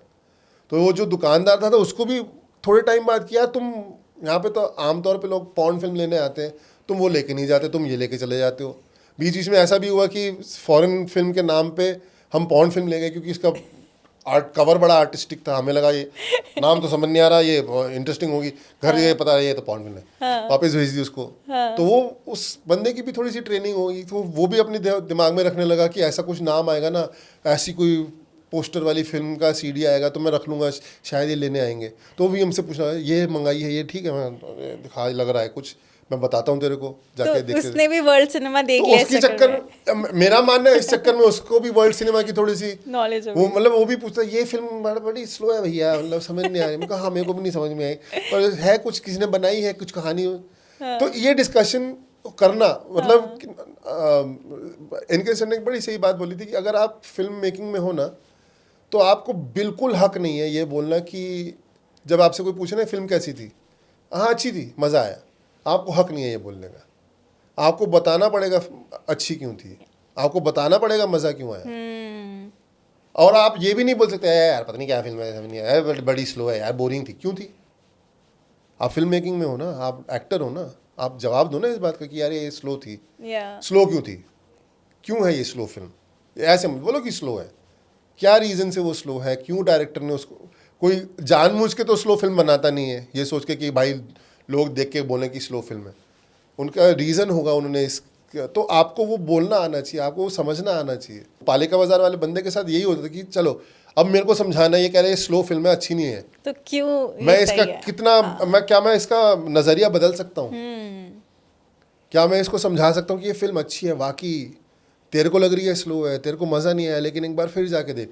जैसे मैं अगर हम लोगों को धुरंधर के लिए बोल रहे हैं एग्जैक्टली कि एक बार मत देखो, हाँ। क्योंकि एक बार देखने में आपको जो ऊपर ताम का- झाम है हाँ वो ज़्यादा, ओ पेसिंग, अरे चैप्टर्स, अरे म्यूजिक, अरे ये कैरेक्टर, अरे वो कैरेक्टर, उसकी जो सटलिटी है, जो बहुत स्मार्टली, बहुत इंटेलिजेंटली आदित्य सर ने डाल रखी है कहानी के अंदर, स्क्रिप्टिंग के थ्रू, विकास नौलखा ने डाल रखी है फ्रेमिंग के थ्रू, एक्टर्स ने डाल रखी है अपनी परफॉर्मेंस के साथ, वो आपको एक बारी में नहीं समझ में आएगी, आपको बार बार देखना पड़ेगा, बार बार देखना पड़ेगा, आपको एक लेयर हटाओगे, दूसरी लेयर हटाओगे, फिर कुछ नीचे आएगा।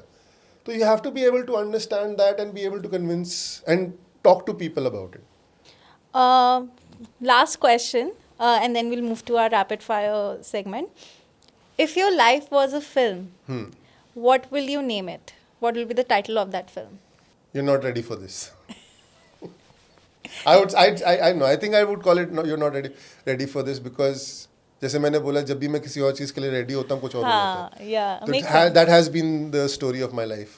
Be it from my personal life where I thought, you know, relationships ऐसे होंगे, वो कुछ और बन जाते थे, या करियर रहा है, मेरे को लगा ये करना है तो ये करना पड़ा। तो I think yeah, you're not ready for this, as the Dhurandhar song says. So that will be the title of my film. Superb. And what will be the genre? Absurd comedy now. I think अब मेरे को लगता है absurd comedy होनी चाहिए, because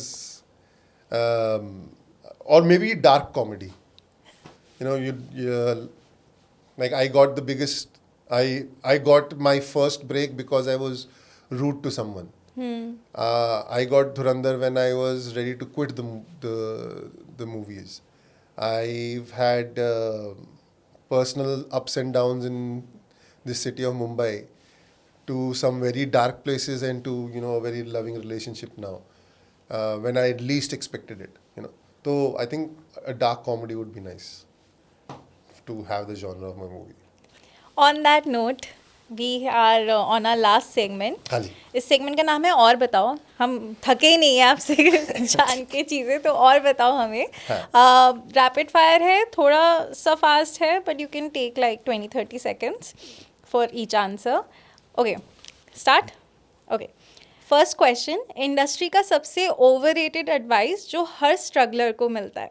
So सबसे overrated advice है ना, वो यही है कि wait for the right work, wait for the right job. अभी हर चीज़ मत करो, जब सही काम आएगा ना तभी करना। वो हर किसी के पास वो लग्जरी नहीं होती। तो I think that is the most overrated advice that a newcomer and a struggler is given, कि wait for the right work. जब सही काम आना होगा ना तो वो आपको मिल जाएगा। अगर आप काम ही नहीं करोगे तो तो कैसे वो कैसे आएगा? मिलेगा आपको? या तो आपको अच्छा बुरा सब करना पड़ेगा। Not every project is going to be the best. Not every project is going to fill you, you know, satisfy you creatively. Not every project is going to give you the right amount of money. Not every project is going to give you fame. But you need to keep working. So telling a newcomer or a struggler कि wait for the right project to come along, या जब right काम आएगा तभी करना, I think that is Overrated. overrated. one movie you can watch any number of time. Khosla का घोसला, अंदाज अपना अपना, अमोल पालेकर वाली गोलमाल, चलती का नाम है गाड़ी, Shawshank redemption, Forrest Gump, and DDLJ, and rocket Singh, and Dhurandhar, and और कौन सी, एनी टाइम। ये मोस्टली मेरी लिस्ट है आपने जिसको कितनी बार देखी है रॉकेट सिंह? मैंने 10-15 बार तो देखी अच्छा। होगी। हाँ, 10-15 बार। डू यू अब फील तो- लाइक कि अपने आपको कैसे लगता है देख के कि स्टार्टिंग actors में बड़ा को- अजीब सा लगता था कि अरे ये और अच्छा कर सकता था। अब मेरे को लगता है बहुत अच्छा किया है, बहुत अच्छा कर रहा बहुत है। अच्छा किया। नहीं, पर वो एक Genuinely बहुत ये अच्छा पर एक कर रहा है। एक्टर का रहता ना कि यार इसको मैं थोड़ा और कर सकता था, इसको Yeah. मैं इसके अंदर मैं थोड़ी सी और सटलिटी ला सकता था, या मैं इसके अंदर लुक ऐसा दे सकता था, या मैं ये डायलॉग के अंदर यहाँ पे ऐसा डाल बोलता तो ये मीनिंग निकल के आता। तो वो एक क्रिएटिव जो होता है, क्रिएटिव लालच जो कहते हैं, डिससेटिस्फैक्शन जो रहता है, वो स्टार्टिंग में मेरे को था, लेकिन अब मेरा हो गया कि यार बहुत सही किया है, अभी मैं उसके अंदर नुस्ख नहीं ढूंढता मैं. Nicely done. Awesome. A moment during the shoot of Dhurandhar where you realize ये मूवी कुछ अलग हो रही है. ये था तो जो फिल्म के अंदर वो ट्रक के ऊपर खड़ा हुआ मैं हम जब बाबू डकैत को चेस कर रहे हैं. Yeah. When we were shooting that was the first day I had seen the entire set in Bangkok. क्योंकि उसी के अंदर गलियों में हम वो गाड़ी तेज तेज चला के हम कर रहे थे. And Ranveer was sitting driving the car, Danish was sitting there and I was in the bed of the truck. तो जब मैंने वो सेट देखा था और जिस तरीके से हम उसको शूट कर रहे थे और जिस तरीके से आदित्य सर उसको डायरेक्ट बीच बीच में परफेक्ट ड्राइविंग शॉट के लिए आई थिंक आदित्य सर ने भी 2-3 बार गाड़ी चलाई. ओह अच्छा. तो when seeing that kind of dedication for just a chase sequence, Yeah. that is when I realized, and looking at the set, looking at how we were doing it, how we were going about it, how Vikas was shooting the thing, I realized कि यार कुछ अच्छा निकल के आने वाला, because इतनी आप मेहनत कर रहे हो Yeah. एक गाड़ी की चेस सीक्वेंस के लिए कि तो बाकी फिल्म में आप क्या ही करोगे. Absolutely. एक ऑडिशन जहाँ आप श्योर थे कि ये तो मिल ही जाएगा रोल और फिर नहीं मिला. I think I had auditioned for a character in Wasipur. Oh okay. Definite करके एक कैरेक्टर है, मैंने उसका ऑडिशन दिया था. But I wasn't very good at it. मतलब I couldn't understand the character and it's a very very raw, मतलब ऐसा बड़ा, अब मैं बड़ा अर्बन लड़का हूँ तो I just couldn't get the flavour of that right. तो आई थिंक वो वाला करते हुए मेरे को लगा था कि यार थोड़ा सा आउट ऑफ द बॉक्स सोच के वो कर लेंगे, but I didn't get that one. But I am really glad I didn't get that. I wouldn't have done any justice to that character. Indian film industry में एक ऐसा scam या फिर कोई ऐसी चीज़ जो दिखती तो है मगर रियल नहीं होती, उसके बारे में बताओ. I would say that people who are not in the film industry will not realize that scenes shot in the film that might appear next to each other in the final cut could possibly have been shot many months apart. Yeah. तो वो continuity रखना, वो carry forward करना कि तब जो किया था वो 5 महीने बाद जाके आप उसको आगे लेके जाओगे, वहाँ पे वो जो मेहनत है जो एक्टरों को करनी पड़ती है या जो डायरेक्शन टीम को मेंटेन रखनी पड़ती है, पकड़ के रखनी पड़ती है, वो शायद लोगों को समझ में नहीं आती. So I think people don't realize how much of an effort it is to remember कि अरे यार 5 महीने पहले क्या किया था, अच्छा ऐसा किया था, अच्छा उसको अब यहाँ पे ऐसा करना. मतलब एक शॉट कहीं किसी टाइम पे लिया हो और फिर उसका नेक्स्ट शॉट हमने 5 महीने बाद लिया, ऐसा. ओके. सो फॉर एग्जांपल ये धुरंधर फिल्म के अंदर जैसे जो हमने वो हमजा को जो घर दिखाते हैं, उसके बाद फिर हम छत पे जाके बात करते हैं जहाँ पे वो SP असलम वाला डायलॉग आता है. राइट. तो वो घर वाला जो सीक्वेंस है, घर के अंदर वाला सीक्वेंस हमने बैंकॉक में शूट किया. That was my first day of shoot. Okay. In August of 2024. वो जो छत वाला सीक्वेंस है वो हमने 2025 के मई में शूट किया अमृतसर में. ऑलमोस्ट मतलब almost like 10 months apart. 10 months. तो वो नीचे क्या बोला, उसको ऊपर कैसे आएगा, उसकी कंटिन्यूटी और कनेक्शन मेंटेन रखना over 10 months. That is something that people who are watching a movie and are not connected to the art of filmmaking will not understand. Yeah. So I think that is one thing I would say that जो दिखता है वो लोगों को पता नहीं है क्या है. बाकी स्कैम तो I would not. I think one scam that people might not realize is that news में जो चीज़ें आती हैं वो बस अपने आप नहीं आ जाती. अभी इन्वेस्टिगेटिव जर्नलिज्म होती नहीं है. हाँ. अगर वो फलानी बात हो रही है कि वो उसकी उससे लड़ाई हो गई या उसने उसको बोल दिया या अरे उसने उसके बारे में ऐसा बोल दिया, ये सब प्लांट किया जा रहा है या ये जो तोड़ मरोड़ के बात करी जा रही है. People are looking for ways to twist your words and find their clickbait. Do you think this is PR also, like कि किसी कोई पॉपुलर हो रहा है तो फिर राइवल का PR कुछ एंटी कैंपेन चला देगा, जो जैसे सुनाई देता है हमें आजकल. होता होगा. Again you hear rumors. Yeah. I'm sure ऐसा होता होगा कुछ लोग करते होंगे. मेरे सामने तो किसी का कुछ अगेन मैं तो ऐसा इतना बड़ा स्टार हूँ नहीं कि मेरे सामने ऐसी बातें होती हैं और मैंने सुना मैंने उसको. मेरे साथ ऐसा नहीं हुआ. आई एम श्योर ऐसा करते होंगे लोग. हमने कोई भी इंटेलिजेंट आदमी अगर होगा तो समझ जाएगा कि यार अगर किसी का नेगेटिव, कोई अपना नेगेटिव पीआर तो कराता नहीं है, है ना. तो अगर कोई कर रहा है तो उसके पीछे किसी का एजेंडा ही होगा. तो I think that is one thing I feel कि that's maybe a scam that people don't realize. Your first ever starstruck moment? मैं एक बार यशराज स्टूडियोज़ का एक एडिटिंग विंग है, मैं उसके बाहर खड़ा सिगरेट पी रहा था और मेरे को पता नहीं था कि तब यश जी जो थे तब वो जिंदा थे. And I did not know that he usually takes a walk around the studios. तो मैं वहाँ सिगरेट पी रहा था और वो टहलते हुए आए. मैंने उनको देखा टहलते हुए तो मैं दूर से नमस्ते सर कर दी. तो वो मेरे पास आया, उन्होंने कहा बेटा जी ये सिगरेट बहुत ख़राब चीज़ होती है, मत पिया करो. मैंने उसे समझ फेंक दी. और मैं कहा यार, and that is the only thing he I like in my life. He ever said. मतलब कभी उनसे मुलाकात नहीं हुई.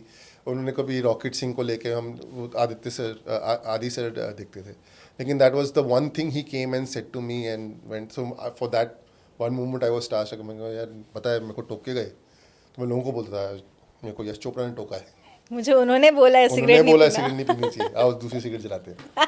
तो सो that was a starstruck moment for me.